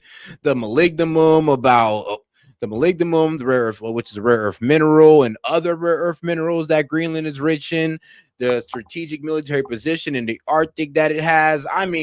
everybody's being open about this. The only problem is that, well, apparently they don't want it for us. It is what it is. National Security Advisor, and he also mentioned critical minerals, right, that are under some of the ice there in Greenland as well. I think the emboldened point is absolutely right. When I saw the True Social post yesterday, I immediately went back to when we were in the Oval Office with him and we asked him, what can stop you on the world stage right now? What do you feel is a restraint on your power? And he said, myself. He said, my own morality. And we asked, what about international law? And he brushed that aside, essentially. I don't need international law, right? Said he would abide by it, but it depends on how you define it. That's pretty relevant when you look at these threats on Greenland, particularly after military operation in Venezuela. Absolutely emboldened right now. Absolutely. And he's going to Davos this week. You're going to Davos this week as well. So we'll see how he addresses it, if he does address it there, and he meets with Europeans as well. But you mentioned the pushback that is happening and how Trump doesn't seem to care about that. The American public, this is what they said according to the CNN poll that came out just a couple of days ago. It said about, should the United States take control of Greenland? Not very popular there, as you can see. Only among independents, look at that, 82% of independent voters oppose. I'm weak though. So overall, 25%. So Democrats said they're in favor of it. Democrats that are in favor of it, 8%. Hey, I like them. And shout out to those are just Republicans. centrists. Yeah, I know. Well, I mean, sure, the independents are the centrists, but you're right. They might be the hidden centrists in the Democratic Party. And then shout out to the Republicans. Of course, 52% would be all for this, of course. Then opposed. Now we got about 75% is what they're saying, 92% of Democrats, 47% of Republicans, and 82% of, independents. And here's the thing. They're really only opposed to this, because they don't really see the value in it. And they don't understand, the strategic value in it. I'm pretty sure if you explain this to a lot of people, they would have to sit there and be like, okay, yeah, we do kind of need it. What's your honest opinion on it? Like you've kind of analyzed all the things that are happening, but what do you think? What about Greenland? Yeah. Like, how should we get it? Should we not get it? Why? Why not? How are we going to get it? Why? Oh, no, we should. Oh, well, I'm be honest with you. Yeah, we should go ahead and take it. We do need it for the resources, and they are getting in the way of our interests. And I do know that, Russia and China does have a heavy position in the Arctic. So I don't like when our main adversaries kind of leave us behind in certain places. So it's just like, yeah. And China, they already dominate enough of rare earth minerals. And then they're already heavily invested in Greenland. So taking Greenland would be to our best interest. It would further help us out when it comes to rare earth mineral production or manufacturing and all that good stuff, or refinery. So I see honestly nothing but positives getting into Greenland. But the problem is, though, I think all of our enemies see that as well. Because why are they kicking and screaming like this? How should we do it? Should we, are you of the by any means necessary crowd, or are you should make a deal and get it? I would want to buy them out. Yeah. I would want to buy them out, but I'm gonna be honest with you. Here's the argument against that though. People say, American affordability and all that, and y'all got $700 billion to give to Greenland. And for an investment that might not work out for us until who don't know when, probably 5 to 10 years. But then if we take it, by military force, I don't know if it's cheaper. Which would also be expensive. No, it would be pretty damn expensive. But probably cheaper than $700 billion. I know that. Yeah. And are you of the by any means necessary crowd? Not really. I'm gonna admit, not really. I would honestly hope that they would just buy it from them, but not for $700 billion. Yeah, they ain't worth all 10 years. 10 years of free NATO support. That'd be nice too. Yeah, 10 years of maybe free. Actually, I don't even know if we're gonna be a part of NATO anymore. Like the way they're posturing against us. Like I'm gonna be real with you. If I was Trump right now, I'd be the biggest savage in the world. I'd be like, bro, we're out of NATO. And and you guys are now enemy combatants. We'll be there within 48 hours. Now, you can pick what you want to do. You got 40 hours to get out the region, or you will be fair game. And whoever got anything to say about it, please step up and let me know. And most likely they will back down while calling me a dictator. But so that's a tricky thing, right? a lot of people join the military knowing that they're like join their country's military, knowing that the Americans are on their side, right? So Yeah. could you imagine, you know, you joined the Danish army or the British army or the British Royal Marines, and now you're in Greenland, and then the United States just says, "Oh yeah, now you're an enemy combatant." Could you Yeah, like you're on about a to. personal level, on a personal level? On a personal level, bro, you'd feel screwed. Like, I can only imagine the emotions that you would feel like, bro. We're talking about the best army in the world. We're talking about, like, bro, the best army in the world, and they're about to come over here, and you want us to fight them? Like, yeah, they're not doing that. I think this is all for posturing. They're just trying to show that they're, I mean, in unison with Greenland. But here's the problem, though. It don't matter. Like when Trump said hemispherical dominance, I think he should stick to that. Honestly, I think he should go full hemispherical dominance. And like I said, just leave, like, bro, just leave Iran to Russia, leave the Indo-Pacific to China, and we'll just handle everything over here. And just run I it mean, our you know way. my position. We just need spherical dominance. Man, that's it. Yeah, just hemispherical dominance. And I'm No, good with spherical. Whoa, Spherical, all the of whole it? thing. Nah, no, whoa, Monty. Whoa, that's a little too much right there. Oh, please explain. I mean, I don't think we should everything should have an American flag on it, but I think we should have our government or our style of government or at least heavy influence in China as they have here. I think we should have heavy influence in Israel as they have here. I think we should have heavy influence in Russia as they did over our economy, in Iran. All of the people that want to play a problem on the world stage, they need to be knocked down a peg. Because that's why we're in this position, is because we've allowed people to, you know, keep climbing up with us, and now they feel like they can challenge us. I would say this. I would be okay with them just sticking on their side, and you know, from the tip of Canada all the way down to the bottom of South America is all America. Ours. Now. Yep, all ours. Now it's gonna suck for our, you know, immigration guys, because we're gonna have to stop immigration, because I mean they're American citizens now. We still locking up, but now they're just gonna be locking up criminals, I guess. I mean, like, hey, Dems, if we take over all this hemisphere, we can abolish ICE then. Like, think about We could. You know, that would be a good compromise. We just own North, and it'd be the American Union instead of the European Union. Exactly. And I mean, look, man, everybody's an American citizen now. I mean, you're right. It would be wrong to deport them. Shoot, we'd be deporting them back to America, or what used to be Mexico. You get deported out of a state now. Yes, you're getting deported out the state. Like, that'd be tough. So, it is what it is. Just 52% of Republicans are in favor of it, which is not a good number for Trump, who's usually in the 80s and 90s when it comes to GOP support, but significant opposition across the board there. And then on Capitol Hill, there was actually a delegation in Denmark while Trump was making this tariff threat. Tom Tillis, a Republican senator, said the fact that only a small handful of advisors are actively pushing for a course of action to seize territory of an ally is, quote, beyond stupid. And then Lisa Murkowski, another Republican, called this unnecessary, punitive, and a profound mistake. So, but these are the people who support NATO. They're support, which is hilarious. Greenland. They wanted to show support for Denmark. So perhaps not surprising they're saying this, but Trump doesn't seem to care about this. I mean, these Republican senators and lots of people have wanted to pretend that this is not a real thing for a very long time, dating back to 2019 when Trump first began floating this. I think this tariff threat is the latest sign that they need to take this seriously. And those senators that believe in the importance of NATO probably need to reckon with the idea that even the things Trump is doing shy of a military invasion of Greenland. NATO has decided to protect Chinese assets. They are protecting the assets of our foreign adversaries.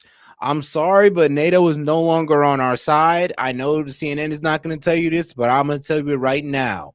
They are protecting the assets of the Chinese Communist Party as China further aligns themselves with China in trade. I'm sorry, but we're just going to call it out. NATO is not our friend. check the poly market data I just got. So 25%, according to CNN, oppose that. But go ahead and look at the prediction for by March 31st.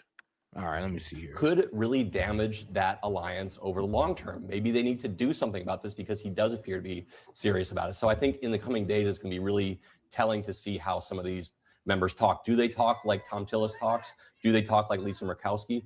Do they start to talk about something we saw recently with Venezuela, which is a war powers resolution that would somehow restrict 39%? Let's see. Oh, wait. Here it is. 38. So, 38%. That's chance of a deal. That's chance of a deal. There's also 20% chance that he just takes it. Military. Yeah, he just takes it. So this isn't small potatoes. We're moving up on the predictive markets, which, I mean, you can take whatever you want out of them. It's politics, so anything can happen, and it's Trump, and so anything can happen. But that's not small potatoes. Yeah, it's not. And to sit there but that's the thing though. A lot of people are understanding where this is going and that Trump is actually serious. He's literally saying, look, we can etch out a deal or we're going to take it. And I'll be honest with you. It kind of sounds better if we took it because $700 billion is a lot. Be honest with you. I don't think the American people going to be like, we're not going to want to come up off that, to be honest with you. I mean, $700 billion would have it. Like all of the minerals and stuff inside of Greenland are worth that. Not to mention, I mean, if we can get refinery going already and get money making like within like the first year or two, then okay, this could be something great. But if not, man, it's gonna be tough. Like, it gotta have immediate results. Like, I don't know, like taking the oil out of Venezuela, bro. You know what we're doing with that oil now, bro? We sold like 500, bro. We sold $500 million of Venezuelan oil to Qatar, just so they can go ahead and just so we can go ahead and hide it from the debtors of from the debt collectors that want their money from Venezuela. Oh my like gosh. China, Russia, like through judicial action that they were supposed to seize a lot of assets in Venezuela. Basically, they're supposed to seize their oil. That was their collateral. We took their collateral and we transported it to another country in order to evade it. I was like, hey, yo. Bro, America's now the deadbeat dads trying to avoid child support. Literally. And this is one of the reasons why China is further infuriated with us, because it's basically like, bro, you took our collateral. It's like, yeah, we did. And we took it to our homies in Qatar, and now they're playing with it. So there's something to be said about Greenland and like shipping routes and stuff. Yeah. It's a little bit off base, but there's a part of the reason a lot of our inflation, like a small but significant part, is like none of the big like super ships that can dock in America. Can't dock because the ports are not deep enough on the East Coast, and we don't have rivers that go inland on the West Coast. So those super big, like 20,000, 40,000 plus container ships can't dock in America. So shipping is more expensive to America now. If we can get Greenland and have one of those ships that can dock there and then disperse and then send a bunch of little ships to America, we could save a lot of money on shipping costs and whatnot, thus making things cheaper for the American people. All right, I actually agree. But all right, though. You know what I mean? Trump can do they? Yeah, start no, I know talking exactly about what you mean, actually. reining in his tariff authorities. I think it's difficult to believe they would ever do that because that would be a huge rebuke of Trump. But those are the levers that are very much available to them if they feel strongly. And Aaron, you actually have a good piece here about just how the GOP's non-interventionist phase is over, because you're seeing not just in Greenland, but literally other... like it is. I'm gonna be honest with you. It's kind of funny though, because we're kind of like, I wouldn't say, honestly, it depends who we're talking about. I'll just be real with you. It depends who we're talking about. If it's Iran, then non-interventionist, we kind of stand on that one. But I don't know if it's Venezuela, Greenland, for some reason. I mean, we're seeing the benefits in this. We're seeing the benefits in this, and pretty much. And here's the thing. This is one of our main problems with Iran is that, I mean, like, bro, we want to focus on China more. and taking Chinese influence out of Latin America and Greenland and all this good stuff. And be honest with you, that's going to give us more bang for our buck than regime change in Iran. It's going to be real. So it is what it is. What happened to the president who was not going to be involved in rebuilding or intervening? Military restraint. And over the weekend, he also threatened Iran's supreme leader, calling him a criminal and saying that, this is called him a sick man who should run his country properly and stop killing people. He told that to Politico over the weekend. This is not a isolationist president. No. 4,800 people is a lot. I think that's a faction of his base interpreted America first to be isolationist. To me, the through line with Trump's approach on the global stage has always been transactional, right? This is the latest iteration of America first. He even had a comment of this years ago that America first is really what he makes it, right? And this period is showing that. I think you're still seeing the transactional element on the global stage. But honestly, I don't think you guys are just judging it. Honestly, it's like you're not really trying to say, well, what are the benefits to this? Why are we doing this, and what are the benefits? Yeah, let's actually talk about that instead of how butthurt our allies are. This gentleman is actually laying it out the best I've ever heard a Democrat lay it out. Is it's not isolationist and we're just going to stay to ourselves and let the whole world run around us. No, it is we are going to be transactional because the world has been transactional with us for, ever since the end of World War II. We're just looked at as the billy club for the world to do whatever they want. And we just have to shut up and take it because we're the richest country on earth.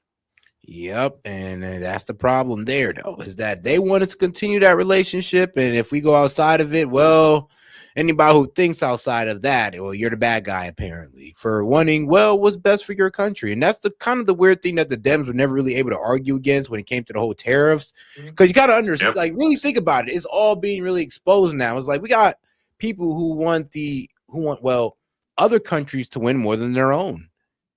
Yeah, and that's.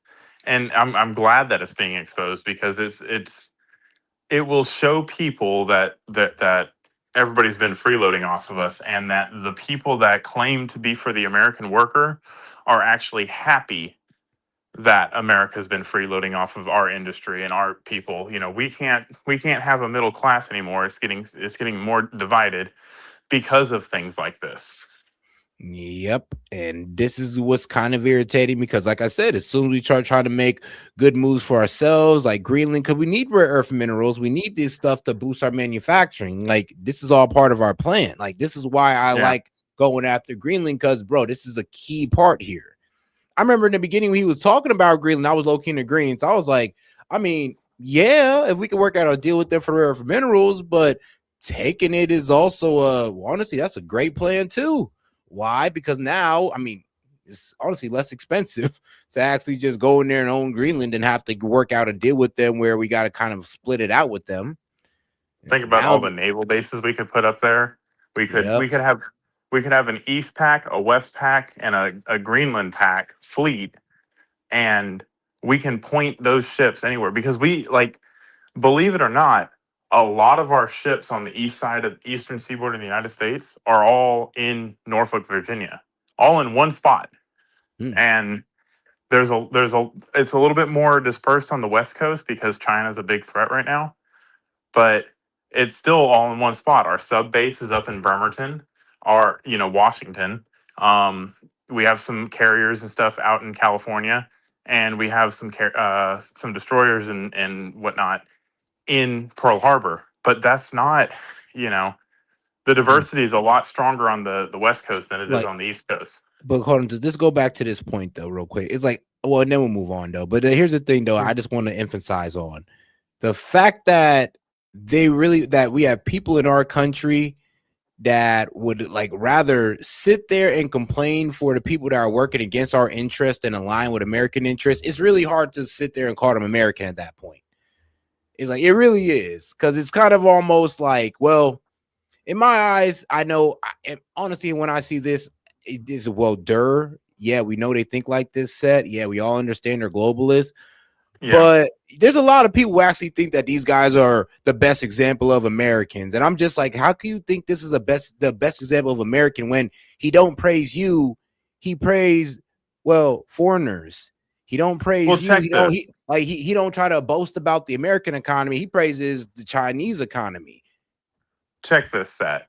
So this globalist ideology is actually, I would say, not a noble ideology, but I see where it's coming from because this came from the end of World War II.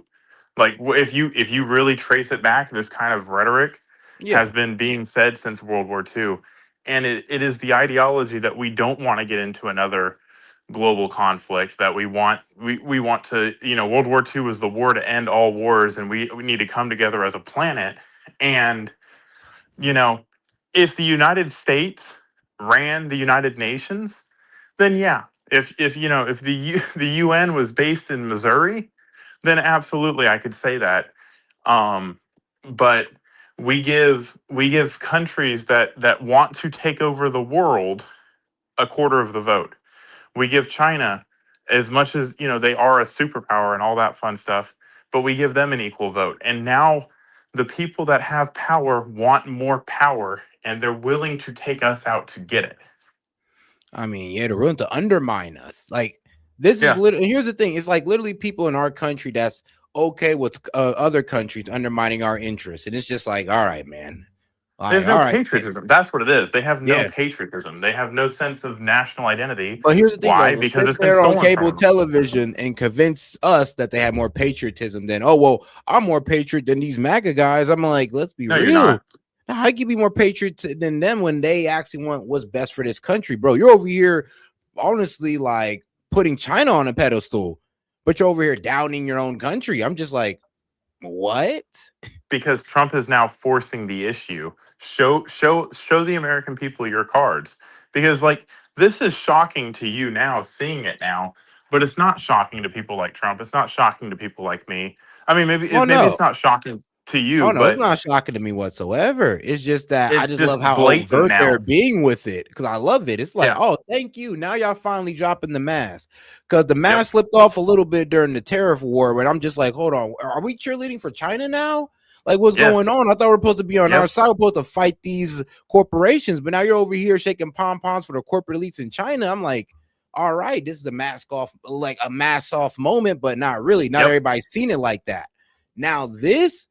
They just threw the mask on the floor and said, this is who we truly are. And I'm just like, all right, then. I mean, hopefully y'all see it now. If you remember, there was a lot of Republicans. I mean, I don't know how old you are. I think you're my age, but I remember this. There was a lot of Republicans that were calling George Bush a globalist and criticizing him for being a globalist. And it was kind of a bad word. It was like, how dare you say that? And like, the more we kind of get down this road, the more you see where the lines fall and who really wants. And in order to be a globalist, you have to make everybody equal, which means you have to tear down the United States and make the United States a third world country. Like, you just have to do it because we have too much power. And we're dealing with countries that fear our power. And this is the thing. This is like it. We're dealing with countries that fear our power. And instead of actually dealing with our power up front, they're using shaming tactics. Like, that's all they got. They think that works. They think that has ever worked on us at all. I mean, shoot, if that ever worked, I don't know. The Roman Empire might still be here if we was able to use shaming tactics.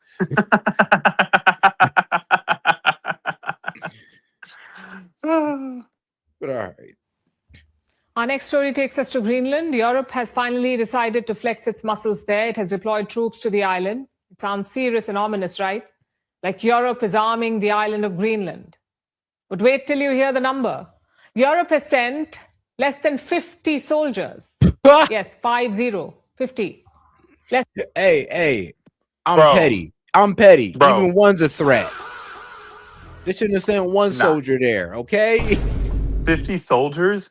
Bro, I've seen convoys in America with more soldiers than that. They sent there, bro. No, they sent 50 soldiers in a third dog sled.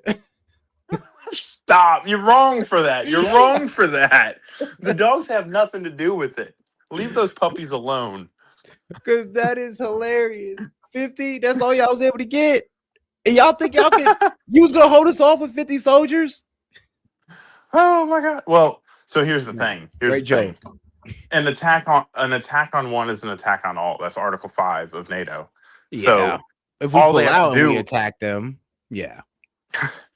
I don't want that because that is oof. I mean, That'll what, be NATO, well, here's the thing though. No, here's the thing. Bro, like, come on now.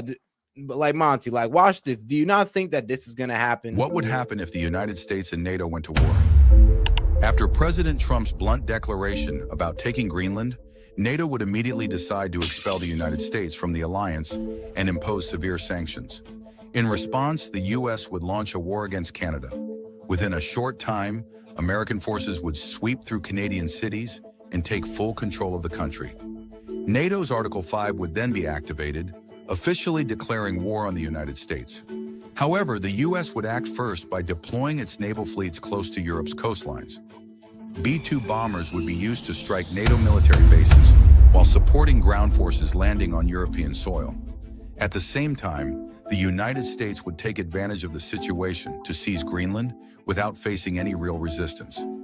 Russia would also exploit the chaos, launching an offensive to capture Ukraine before reinforcing its troops along NATO's borders. As a result, Europe would descend into a state of unprecedented tension. Like, bro, they're stuck between a rock and a hard place, literally. So here's what you're not thinking about. Here's what that video does not depict. China, not a big threat for a navy, not at all, not in the least. China and NATO, you might actually have problems on your hands. Man, China and NATO, I don't know about that. I don't know. If we're hitting them on their coast, nuclear submarines and all that, and if China joins in, you know what? You're right. We might have a bit of a problem, but is it something that we wouldn't be able to win with enough B-2 bombers? I think so. Everybody's looking at this like, oh, 50 soldiers, we can roll through that. That's ignorant to think that way. An attack on one is an attack on all. We kill one soldiers that's there. Yeah, we could roll through them, but we're not just going to roll through all of NATO. Of course, we're going to get stopped somewhere, but if we roll through those 50 soldiers, that is an attack on NATO, even if we are a member. Yes, we know this, but we're not saying it. But well, the way you presented it at first is if you're saying that we just couldn't take out those 50. So all right. No. I know we can take out the 50. That one. Yeah. No, I know we can take out the 50, but the 50 taking out the 50 is a trigger for World War. And they're going to want to get into. Here's the problem, though. No, this is where the problem lies, though, because I don't think China's going to get too involved, especially if Russia sees this as an opportunity to seize Ukraine. I don't think that NATO has enough. They have too much on their plate to do all of this, and they know what this can lead into. And if this guy thought about it, trust me, they're thinking about it as well. Like, yo, we over here strain ourselves trying to fight America of all people. I mean, Russia's just going to sneak up from us on the back. Because who's supplying Ukraine right now? NATO. And what would they have to do to fight us? Take some of that from Ukraine or to divert some of it. I mean, but we have given them fighter jets and tanks and a lot of their equipment. We would be fighting. I know, but that's where the whole B-2 bombers come in. We just go ahead and bomb those and get those out the way. Now, look, I hope this doesn't happen. I hope it doesn't happen. But right now, I mean, if it was to play out like that, I'm thinking that's like the most likely to happen is that they're just going to get themselves stuck between a rock and a hard place. Then they'll cry uncle and be like, yo, can we reset this? It might just be too late. Because, I mean, you got Russia on your border. Then you got America inside your border. But we like Poland. We like Finland. We like fucking all these countries. So it'd be a very NATO. I don't think NATO would attack us all as one. I think it would just fall apart. Yeah, I think people are going to pick and choose. Like, I'm not fighting America. We will. Well, I'm not. The people will start picking and choosing if it's America. That's the problem. It's like, you really want to go out there and fight America? And some guys they're going to, their government's going to sell them enough to do it. But there's going to be other countries that's like, yeah, we're not doing that. Actually, we'll pull out NATO our damn selves before we go into war with America. I mean, I thought going into NATO was to fight Russia, not America. So right. they might reconsider. NATO was NATO was made right after World War II. It wasn't to fight Russia. Russia tried to get into NATO. Oh yeah, we know that. But the whole reason why they didn't let Russia into NATO is because they needed a big bad wolf for NATO to exist. That's true. Yes, that is true. All right, let's go ahead and get 150 soldiers to secure Greenland. This is an island of 2.1 million square kilometers. If you do the math, that's one soldier for every 42,000 square kilometers. Now, to put that in context, that's one soldier for an area that is the size of Switzerland. I'm sorry, it's funny when even like, foreign news is you ain't gotta do it like that, girl. She's like, bro, why you doing him like that? Like, bro, shout out Tove. She says 50 soldiers. That is lightweight insulting. It is like, what do you think this was gonna do? 50 soldiers was gonna stop America? ICE could deal with those 50 soldiers. Like literally. And then here's the thing, you're right, Monty. This is to flip off an Article 5 because I mean, like they were serious. I think they'd have put more soldiers. But apparently, I mean, they must not love Greenland as much as they love Ukraine. I don't know. Maybe it's a difference. I wonder if there's been some backroom dealing and China is positioning itself to get into NATO. That'd be you know what I mean? Bro, that'd be wild. They switch us out for China. So then like as America leaves, China walks in the door and we're like, yeah, we're your new daddy now. And it's like, oh crap. Oh shit. Yeah, I'm in. How did World War II start? A whole bunch of secret alliances. Yeah, that's true. That is Europe's World War deterrence. Yeah. Look at the numbers. And the breakup. France has sent 15 soldiers. Germany has sent 13. Finland sent 2 liaison officers. Norway, Sweden, the Netherlands, and the UK are contributing small teams. Nah, that's disrespectful, bro. I ain't gonna lie. If I was Greenland, I'd have been like, bro, y'all making us look like some suckers out here being part of y'all at this point. Like, y'all only send 50 for America? You know he's talking about taking us, right? That is Europe's Arctic deterrence. Look at the numbers, the breakup. France has sent 15 soldiers. Germany has sent 13. I mean, all right, so it seems like France is like, I guess they favored him the most. Finland sent 2 liaison officers. Norway, Sweden, the Netherlands, and the UK are contributing small teams. Altogether, you're talking a few dozen personnel. They're part of a Danish-led exercise. It is called Operation Arctic Endurance. European officials insist this is a reconnaissance mission. But the context is very clear. Europe wants to be seen in Greenland. From today and in the coming period, there will be an increased military presence in and around Greenland of aircraft, ships, and soldiers, including from other NATO allies. Security in the Arctic is of crucial importance for both the Kingdom of Denmark and NATO as a whole. But why now? The reason is obviously Donald Trump. He wants to take over the island. It's something that he's been talking about for 12 months now. Trump says he needs Greenland for national security, and his argument is quite simple. If the US does not control Greenland, Russia or China will. The problem is there's not a thing that Denmark can do about it if Russia or China wants to occupy Greenland. But there's everything we can do. You found that out last week with Venezuela. There's everything we can do about things such as that. Not going to happen. We're not, I can't rely on Denmark being able to fend themselves off. But here's the problem. Greenland is an autonomous territory. At the same time, it is part of Denmark. Denmark is a US ally. They're both part of the NATO, the US and Denmark. The US already has a military base on the island of Greenland. It also has full military access under long-standing treaties. But Trump does not just want access, he wants ownership. Yep. So what then is Europe trying to do? Europe says this deployment sends a strong political signal, a signal to Washington, and it shows how serious this is. Bro, that's a strong signal? Bro, a strong signal would have been like 50,000 troops. That's a strong signal. 50 troops? I mean, bro, it sounds like y'all going there for training or something, specialized training at that. So what do you say? If that's a strong signal, oh man, bruh. Oh man, NATO, y'all in a very, very poor position to be trying to, I don't know, posture against anybody at this point. 50 troops into Greenland to protect them against U.S. aggression. All right. And this is why we call some of these people third-rate countries that can't complain about sovereignty. The NATO, as you would know, was formed in 1949. This is the first time European allies are talking about deterrence against the United States. But let's talk the military reality here. Could these troops stop a U.S. move on Greenland? The answer is no, not even close. The U.S. military could capture Greenland within hours. Yep. It has. I mean, bro, we could do it as worse as Venezuela. Like, we could do it, if not better. Like, I'm gonna be real with you. We could do them the same way as Venezuela, if not better. I mean, if we did Venezuela in 3 hours, we get them done in 1.5. Like, that's how easy it would be to move in on Greenland. So it's just like, what are they doing? Why are these guys there? You guys are wasting resources for nothing. I mean, honestly, they'd have better use in Ukraine. I'm gonna be honest with you. They have better use in Ukraine. Set. Yeah.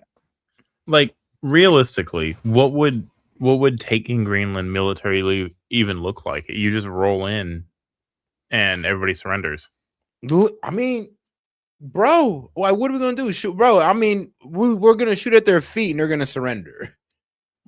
Like, we're gonna go in there, not a single life lost. Hopefully, if it came to it, I would think we'd go in there, not a single life lost, because we just start shooting at feet. Like, it's kind of insane to how they even thought this would be a good posturing. Like, bro, like I said, 10,000 to 50,000, I'd have been like, all right, you guys are sending a message here. But 50, I mean, I'm not sure who this is. I'm not sure who think this looks tough, but this is pathetic. I'll just tell you this right now. This is not tough. This is not like deterring anybody. If anything, you're just playing your hand and let us know how little you have. It'd have been better if they did nothing and just start talking shit, to be honest with you. Just start talking ish from all the way from Europe. Airlift capacity that Europe does not. It already operates the missile warning radar from the Pitufik space base. Europe too admits that this mission is not about resistance, it's about complication. They want to complicate matters. Say American troops land in Greenland tomorrow, they won't just deal with Denmark, they will be dealing with French, German, Nordic, and British personnel. That turns this into a complicated mission. Yep. Well, to your first question on Greenland, I don't think troops in Europe impact the president's decision-making process, nor does it impact his goal of the acquisition of Greenland at all. Nope. So 50 troops won't help, but what are Europe's options right now? Currently, it has 3 real options. Option 1 is deflate. Europe needs to flatter Trump. It needs to agree that Trump has a point, and then offer more NATO cooperation. The Europeans can only hope that Trump will be swayed by this, but this seems to be their current strategy. Option 2 is proper deterrence. Not 15 or 50 soldiers, but Europe needs a sizable presence. They need to be present in Greenland either permanently or on rotational basis. Also, they need to make the consequences clear. What happens if the US violates Greenland sovereignty? What will Europe do? Nothing. The problem is that to do all of this, the Europeans need political courage and unity. And at this point, they have neither. Now, I ain't gonna lie, though. If they were trying to go at us like that, I would give it to them. Like, all right, I got some balls for this. Like, y'all gonna lose, but respect, though. Respect. It's like, bro, it's like they're 150 pounds taking on a 260 pounder. It's like, bro, you're a welterweight taking on a heavyweight. So respect, but you're gonna lose. Option 3 is waiting it out. Europe can just hope that Trump gets distracted. Midterms, China, Iran, something else. Europe can hope that Trump finds a new obsession and moves on. And honestly, it's their most realistic option at this point. So Europe's troop deployment to Greenland is not about defense. It's about sending a message. But messages only work if the sender has leverage. So Europe, as we see it, is waving a flag and hoping that it counts as a shield. We're not sure how long that will work. The way she put that was hilarious. Waving a flag, hoping that it defends as a shield. I mean, literally, it's pathetic. It's pathetic. Like the way she said it is about that pathetic at this point. I cannot believe they even tried us like this. But we'll see where it goes. I mean, you never know. You never truly know, man, with these guys. They could surprise us. I'm sorry. It's just too funny. It's too funny. All right, guys, let's go to the geopolitical side of things. We do got some updates on Iran and all this crazy stuff. But first, let's take a geopolitical spin and let's see what's going on with our people over there in Syria. We ain't heard about Syria for a while, so let's go ahead and touch base with these guys. Because apparently, Syrian army makes rapid advances as the SDF brace for Raqqa attack. Well, Raqqa, you know what? Not even going to try. Syria's army is making rapid advances against the Kurdish-led Syrian Democratic Forces. The military is moving towards the SDF stronghold in Raqqa. The army has captured the northern town of Al-Tabqa. Government forces have Raqqa, yep, that's the name. Taken control of several oil fields in the area, and there are reports of fighting with the SDF for control of the Euphrates Dam.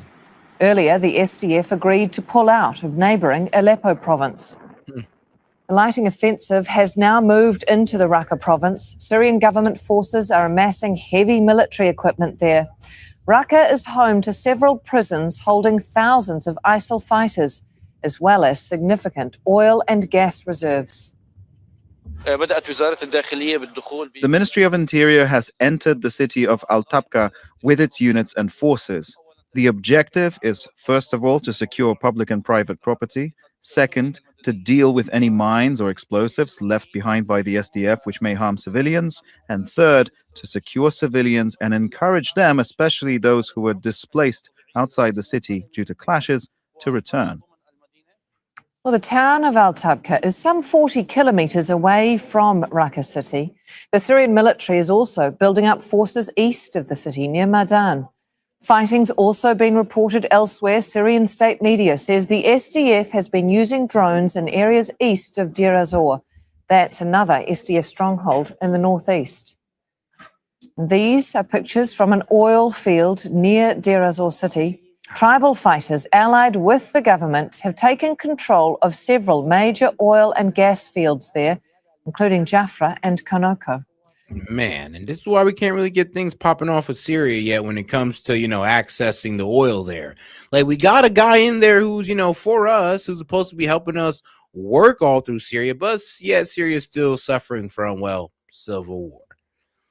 It is what it is, guys. But let's go ahead and get over to what's going on with Iran, because there's a lot, and man,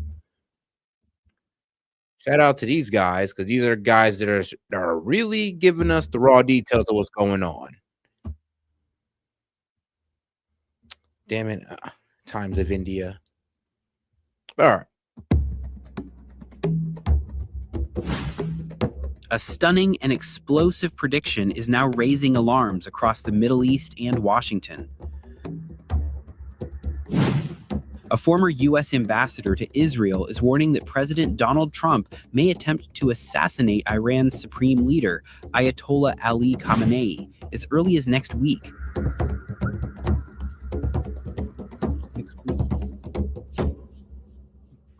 Dan Shapiro, who served as U.S. ambassador to Israel under President Barack Obama, made the claim in a post on X, pointing to rising tensions between Washington and Tehran. The warning comes after Iran's supreme leader blamed President Trump for fueling violence during weeks of mass anti-government protests across Iran. Trump, in a recent interview, said Iran needs new leadership and described the 86-year-old Khamenei as a sick man. Shapiro wrote that Trump's remarks, combined with what he called Khamenei's provocative messaging on social media, suggests the U.S. president could authorize a direct strike on Iran's top leader. Shapiro also noted that a U.S. carrier strike group is expected to arrive in the Middle East soon, potentially giving Washington the military capability to launch major strikes inside Iran and defend against any Iranian retaliation. Trump's comments to @Politico on needing new leadership in Iran and Khamenei's mindless baiting of Trump on X lead me to believe that Trump is going to try to kill the supreme leader this week. There will soon be a U.S. carrier strike group in the Middle East, making it easier for the U.S. to carry out extensive strikes in Iran and be prepared to defend against any Iranian response strikes. Taking that shot at Khamenei, perhaps combined with strikes on IRGC and Basij command and control nodes, would allow Trump to say he is keeping faith with Iranian protesters he encouraged and fulfilling his threat to make the regime pay for massacring them. According to Shapiro, the U.S. could also carry out broader attacks on Iranian military forces. He said such actions would allow Trump to claim he is standing by Iranian protesters he has publicly supported and following through on threats to make Iran's leadership pay for what Washington says are massacres of demonstrators. Human rights groups and international observers say thousands have been killed during the recent unrest. However, Shapiro cautioned that killing Iran's supreme leader would not equal regime change. He warned that Khamenei's death would likely lead to an immediate takeover by Iran's Islamic Revolutionary Guard Corps, resulting in a government that remains aggressive and deeply repressive. Shapiro stressed that lasting change in Iran would not come from a single military strike.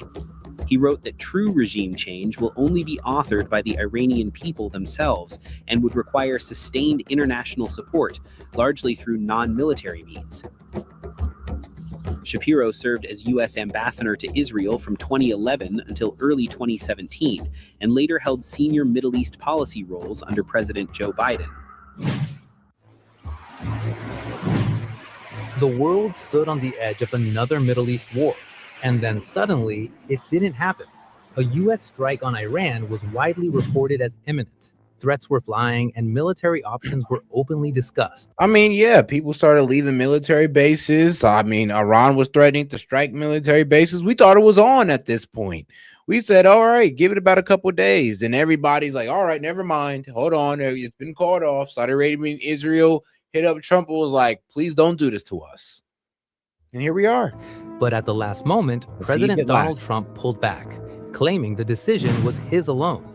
Now, Tehran is firing back with fury, accusing Washington of plotting to swallow Iran itself. For days, the signal from Washington was unmistakable. Military action against Iran was openly discussed as unrest ripped through Iranian cities and security forces cracked down with deadly force. Reuters reported a U.S. strike was imminent, and regional allies braced for impact. Then came the reversal. Asked directly whether foreign leaders intervened, Trump rejected the premise outright. He said no Arab state, no Israeli official, no ally changed his mind. He did. The trigger, Trump said, was Iran's sudden decision to halt mass executions of detained protesters. Hundreds of hangings allegedly planned, then abruptly canceled. Did Arab and Israeli officials convince you to not strike Iran? Nobody convinced me. I convinced myself. You had yesterday scheduled over 800 hangings. They didn't hang anyone. They canceled the hangings. That had a big impact. The unrest inside Iran has been relentless. What began as protests over economic hardship spiraled into nationwide anti-government demonstrations. Activist groups say hundreds have been killed, thousands detained, and information throttled as the government cut internet access across the country. Trump publicly told protesters help is on its way, but the missiles never came.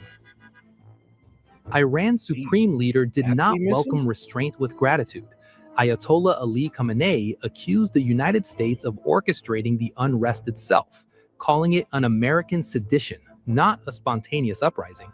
He said Washington's goal was not reform, but domination, accusing the U.S. of seeking to swallow Iran entirely. Khamenei went further, calling the U.S. president a criminal, blaming Washington for casualties, destruction, and what he called slander against the Iranian nation. He framed the crisis not as Trump's policy, but as a permanent American strategy, regardless of who occupies the White House. Yeah. My Lord, no God but Allah. And I mean, oh man, okay, well, I mean, trigger warning. You're about to hear from Khomeini himself, so trigger warning because, yeah. regardless of who occupies the White House. My lord, no God but Allah. Firstly, what is the nature of this sedition, the American sedition?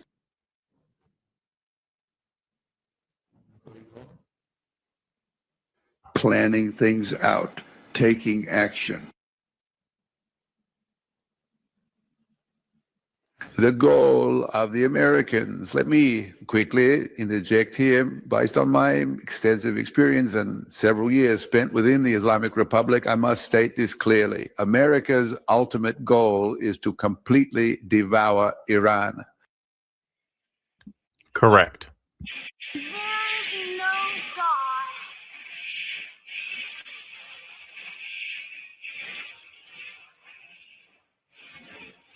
There is no God but Allah. There is no God but Allah. There is no God but Allah. From the very beginning of the revolution until this very day, the oppressive dominance that they had maintained over our country, by the hands of the people, by the hands of the youth, by the hands of all segments of the people throughout the entire nation, under the leadership of the great Imam, this dominance was completely eradicated. From the very beginning, they've been planning to bring this back.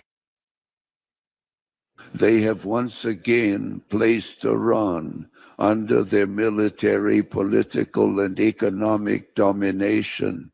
This objective isn't about the current U.S. president, mind you. It's not about the person who is president right now. This is about American policy. This is America's policy. A country possessing these particular characteristics situated in such a critical geographical location, with all these facilities available, with such a vast expanse, and with this huge population. They are simply unable to tolerate such a country with this kind of progress. The progress that is being made scientifically and technologically. Oh, no, brother. It has nothing to do with the progress there. It has everything to do with, well, be real with you, more with your alliance with Russia. And I'm be real with you more with the fact that you guys kind of don't want to align yourself with the American dollar dominance. That also got a good thing to do with it as well. I mean, trust me, a lot of people want to say, oh, we care for the Iranian people. And well, we do, the American people do when we think about this, but the government is all about their self-interest and not about, liberating the Iranian people. Sectors. Hell yeah, and of course Russia, Russia has heavy influence in Iran. Actually, they're best buddies. This is not tolerable for an American. We consider the President of the United States to be a criminal, both for the casualties and for the damages. Also because of the insult he dealt to the Iranian nation.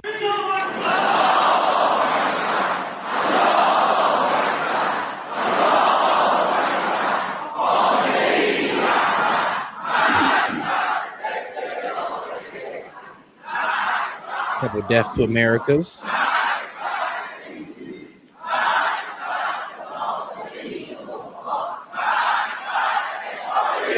We strongly advise you to retreat immediately. Do not advance a single step beyond this point. Yeah, I mean, this guy, off the rip, he talking spicy, off the rip. But yes, as he got a bunch of chants of all hail Khomeini and, of course, the death to America chants, this guy comes in. I believe he's one of their defense ministers, I believe. So let's hear him. We strongly advise you to retreat immediately. Do not advance a single step beyond this point. If we really get going, we won't have any discussion about ceasefires and such. We are telling you quite frankly right now, these blows you have struck, these extensive damages you have caused over the past 50 years, all the decency and considerable patience we have shown, you are simply not paying any attention to it. If we were to once again find ourselves in that era of the holy defense, specifically the war from its second year onward, then you can be absolutely certain that very serious problems will emerge for you. You must stop right here, turn back. The Iranian nation is a highly discerning and noble people, not seeking war. But if it reaches a point where it becomes necessary to finish the task and other events unfold, we will still preserve our brotherhood and friendship with Saudi Arabia, with the Emirates, with Bahrain, with Qatar, with Turkey, and with Iraq. But no base of yours in these countries will ever be safe. They don't seem to realize that Iran is just like Russia's snow. The further Trump pushes forward, the worse his situation becomes. if he had only stepped aside after. Which is wild as hell to say, because it's crazy that he says that. I mean, the bases that you'd be attacking would be in, those countries that you say you have a brotherly relationship with, which would be Saudi Arabia, Qatar. You'd have to attack your brothers in religion, your fellow Muslims to, go ahead and carry out your, I guess, retaliation against the U.S. if we were to strike. That 12-day war, he would have really understood the real. Yeah. Check the StreamYard studio. Oh yeah, I got you. I'm weak. He can be next. I'm crying. He said he can be next.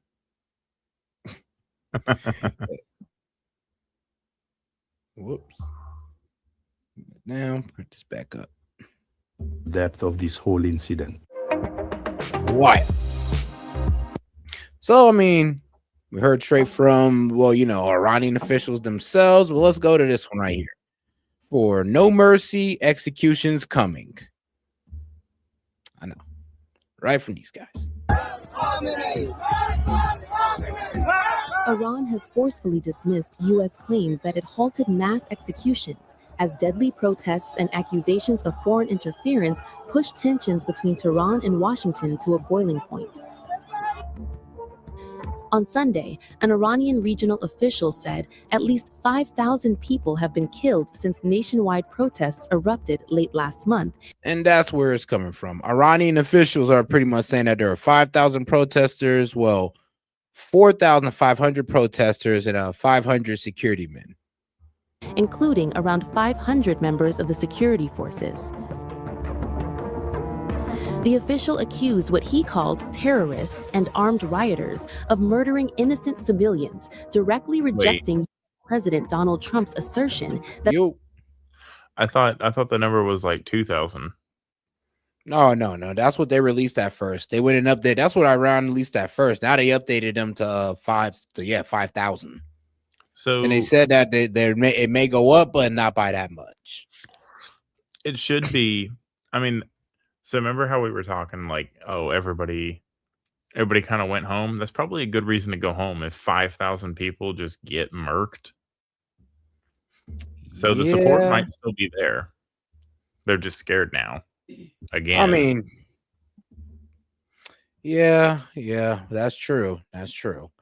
But hey, we'll see. Because like I said, you're right. 5,000 people get murked and, people want to turn in and go inside. But that means that just one Khomeini stays in power, and the people that want him in power are, they're happy about it. We're not happy about it, but I mean, shit, Monty, shit. Can we be happy that somebody else is happy? Not me so much. Not in this situation. I ain't gonna lie to you. It is a pretty look. I'm being real with you. We've been working on Iran for a minute, and this is why I just say, look, man, just give it up. We've been trying to do this for a while now. We got it off a couple of times, and it just never seems to work out. I'm pretty sure we stoked protesters before. There's been bigger ones in the past. They still ride it out. We even went in there and added the Mossad and CIA. What they do? Kill 5,000 people. It's like, are we really getting the bang for our buck here, man? Are we? Nah, not so much. But all right. Iran had backed down from executing hundreds of detainees.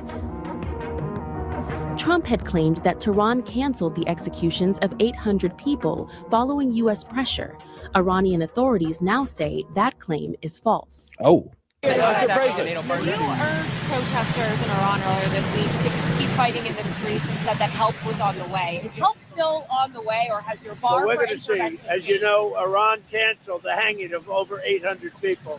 They were going to hang over 800 people yesterday, and I greatly respect the fact that they canceled it. Instead, the tone from Tehran has hardened. A day after Trump's remarks, Supreme Leader Ayatollah Ali Khamenei publicly branded the U.S. president a criminal, accusing Washington of fueling unrest and bloodshed by backing the protests. Khamenei acknowledged that several thousand people had died, but blamed the violence on armed groups allegedly linked to the United States and Israel. We consider the American president to be a criminal. both for the casualties, for the damages, and for the accusation he made against the Iranian nation. God is the greatest. God is the greatest. Wow. God is the greatest. God is the greatest. A distinct characteristic of this sedition was that the president Well, of that sounded scary, but AI translation. the United States, That he sounded himself personally Bro, I'm telling you, that sounds scary as hell. But, well, yep, this looks like, intervened in this turmoil, not legit. spoke out, made comments, and issued threats. He encouraged the instigators of unrest, sent a message from America to these individuals, and I will tell you later who they were. Keep moving forward, don't be afraid. He said, we will support you, we will provide military aid. I mean, the U.S. president himself. He entered the sedition. He's part of the seditions. They inflicted injury on the people. How many thousands of innocent people have these individuals murdered? Young people are also emotional. Teenagers are emotional. They are coming onto the playing field. They are doing things that they should not be doing. They're doing naughty things they shouldn't be doing. These are the infantry forces. Iran's judiciary reinforced that message. Spokesman Asghar Jahangir confirmed that executions may still proceed, saying some acts committed during the unrest qualify as muharib, waging war against God, a charge punishable by death under Iranian law. All right, so I guess not all 800, just the ones, like I said, that they consider war against God. I'm like, well, all right then. Trump, meanwhile, escalated rhetorically. In an interview with Politico, he declared it was time to look for new leadership in Iran, deepening fears of external pressure turning into confrontation. Outside Iran, some reports claim around 20,000 deaths, with many under review.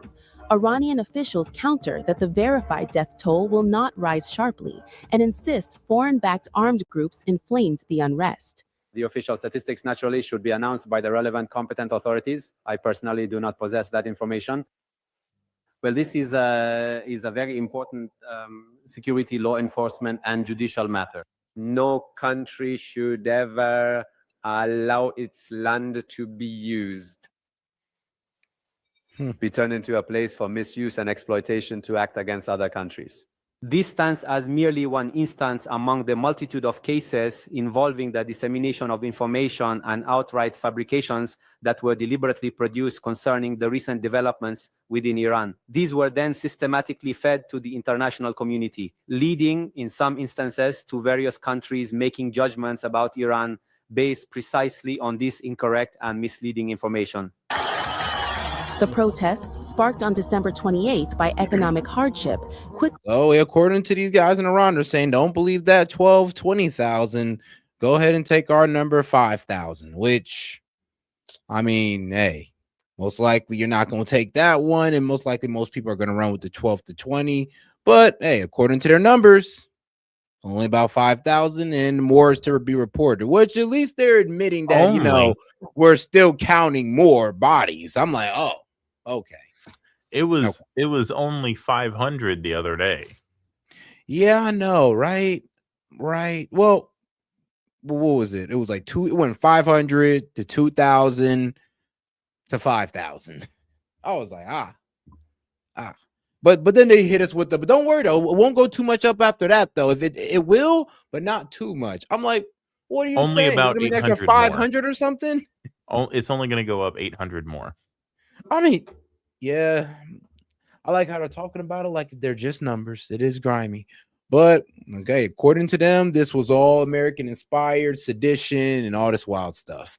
Well, hey, at least you see how they sell it, guys. At least you see how they sell it. So you understand why some people align with the government. You got to understand it's how they sell their problems to the people. Like, we know why it's like that. It's because of their leadership, but their people most likely don't. And they're usually believing, well, what the government tells them. Oh, we're going through this inflation problem because, well, America put sanctions on us. Now, of course, there's other things that involve it besides our sanctions, but that's what they do. I mean, even with the protests, these aren't legit protests because America is involved. Do y'all really trust America? And I'm gonna be honest with you. Like, most of the Iranian people, be real, they're probably 50-50 about that. I would say they're probably 50-50. Half of them do, half of them don't. But I'll tell you, all of them don't want foreign interference. So it does suck to say this. Huh? My name is S.E.T. I speak for the Iranians. Yep, my name is S.E.T. and I speak for the Iranians, my brother, inshallah. But yes, I am S.E.T. now and I speak for the Iranians because I actually have to listen to their propaganda. And what they're saying is, well, hey guys, we quelled it. Don't worry, man. 5,000 is about that. Maybe more will come out. But don't worry, guys. We're still running our dictatorship. I'm like, bruh, as Lindsey Graham cries all the way to Israel. And they're only at 3% uranium. Yes. And they're only at 93% uranium. Okay. All right. I'm done. I'm sorry. I'll weak you through that in there. I was like, well, on paper, if you believe Iran, they've just been at 60% uranium for all this time, which is, I mean, this could be, but it's believable. You never know. If you want to believe in the fatwa and them forbidding the making of nuclear weapons, then they're not Killing making nuclear people weapons. is also against their religion, according to them. Yeah, I know, right? But, you know, unless they're attacks against God, of course. But, you know, whatever that means to them. Wait, is Khamenei God? No, they mean an act against God would be an act against, well, Allah, Islam. Iran, You remember when they were burning down mosques? I ain't gonna lie, when they started burning down mosques, like now it kind of gave them, and this is why I say this is where the agitators were a bad thing. Because when they start burning down mosques, now they can just start taking out protesters, start framing it on them. Like, all right, we don't like you, you burn the mosque, you're getting executed now. Because they probably would have got executed anyway, but now they're executed as being expedited because of the burning down of these mosques. So those are the only things I would consider, or I think that he would consider crimes against God. So there is a doctrine in United States law and how we conduct ourselves, and it states that every citizen around the world has unalienable rights. Shout out to China. And so if we actually look at it like that, then everybody has the right to freedom of religion. So they should not be being executed for burning down churches. Bruh, I mean, you're right, but should you burn down a church in America, your ass going to jail. But you're not getting executed. That is true. You're not. Well, no, you're right. You're not. No, I was going to say you cannot find me a single case of somebody burning a church and getting executed. Nah, but hey, what can I say, man? They take that religion seriously. Look, but if you're a Christian, hold on. We can't sit there and apply the Constitution to people who don't even have the Constitution as part of the foundation of their government. No, so our Constitution, our Bill of Rights is not our Constitution. They're amendments to our Constitution, and we have declared. Yes, but you see how it's a big kind of ridiculous to try to like put our laws on them. Not two laws, different cultures, two different religions, like two different standards here. They're considered fundamental rights, which means they're endowed by God. So every man. Yeah, see, that's being an ideologue, and that's not you're thinking about. You're not being fair. You're applying a Christian value on their Muslim values or their Islamic values, and that I mean to them that's not flying. We worship the same God. You're right, but these are different. But these are our values. These are what we hold personal to us. So this whole freedom of religion and people have the right to freedom of speech and all that good stuff. Yeah, Islam believes that too, but to a certain extent. So think about it, you're right. As long as you don't rise up against the supreme leader. Or you don't, of course, the main stitch here is Islam. As long as you don't assault the prophet or Islam in any way, shape, or form, it's all good. You want to know what validates what I'm saying? The fact that we're giving Maduro due process. He's not an American citizen. He's entitled to due process. I mean, not really. That doesn't really validate what you're saying because you're trying to apply a standard of our standard on the Iranian people. That's a constitutional right. Not to us, our constitutional right. That's our. Right. I mean, the Constitution ain't the Constitution of the world, Monty. No. So the Constitution is not the Constitution of the world, correct? However, when we deal with things, we treat everybody as if we would treat our own citizens, i.e., by giving them constitutional rights. And if we're going to say, okay, go ahead. If we're going to say that all men are created equal, the men that they're burning for exercising protesting rights doesn't really sit with that doctrine. And if we're going to, you want the liberals that say, oh, we got to be the world's police force. Well, rules for thee, not for me, I guess. I would say this. I hope these protests don't get bad. You want to know why? Because can you imagine if we had something like this of our own, where we got a whole bunch of foreign people throwing agitators in there, trying to assault ICE officers to the point where military got to come in and might actually have to shoot some of these people. I mean, that's where it kind of gets sticky. We already have that set. We have Somalis in our but they're not out there trying to agitate people to, go against ICE. I mean, we got our own doing that, bro. I'm be real with you. Come on now. We got white liberals doing that more than the Somalis. My guy, did you not see the man with the Mexican face tattoos that broke into the car? But come on now, but he wasn't Somali though. But he was a foreigner. That's true. But let's be honest. But wait, we all know who's letting them do this, and the only reason who they do it through would be our fellow American white liberals. I mean, so just the criminals in the United States. Yeah. I mean, that's good. That's the way to put it.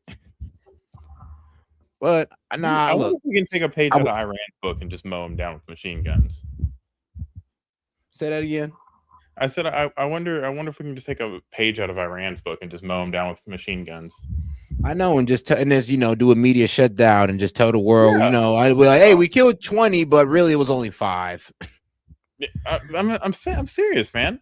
I mean, I'm not seriously serious, but think about it. If that's what I mean, the left is just beside themselves that one lady got shot after she tried to run over. What if we just gave them the Iranian treatment? You know what's actually effed up? Wasn't the Iranian foreign minister that gave that example for why crap about that? I was like, you better shut up before we. Yeah, he said it though. He definitely said it. He was like, yeah, well, I mean, look, you guys go against y'all police, y'all can get shot. So how come, when the citizens go against our police, they can't get shot? Because I was like, the police line up in a riot line with shields and batons, not machine guns. Yeah, that is true. But yeah, that is true. But let's be honest though, our protesters ain't shooting them with the shotties. Or it would get like that. They're just stabbing people and throwing rocks. Yeah, that's true. Throwing rocks and hitting them upside the head. And explosives. Yeah, shout out to the Bay. They're getting creative out here. I ain't gonna lie. Fireworks, I'm gonna go. You haven't seen fireworks? Man, that's a common thing in Seattle because fireworks are legal year round. So you just go and buy those big mortars and the ones you're supposed to shoot out of tubes, and they'll just throw them. Oh shit. Hey, yo. That's a fire hazard. Yeah, I've been very, very close to one that exploded just going through downtown Seattle right after the George Floyd overdose. Oh man, yeah, you were in the thick of it.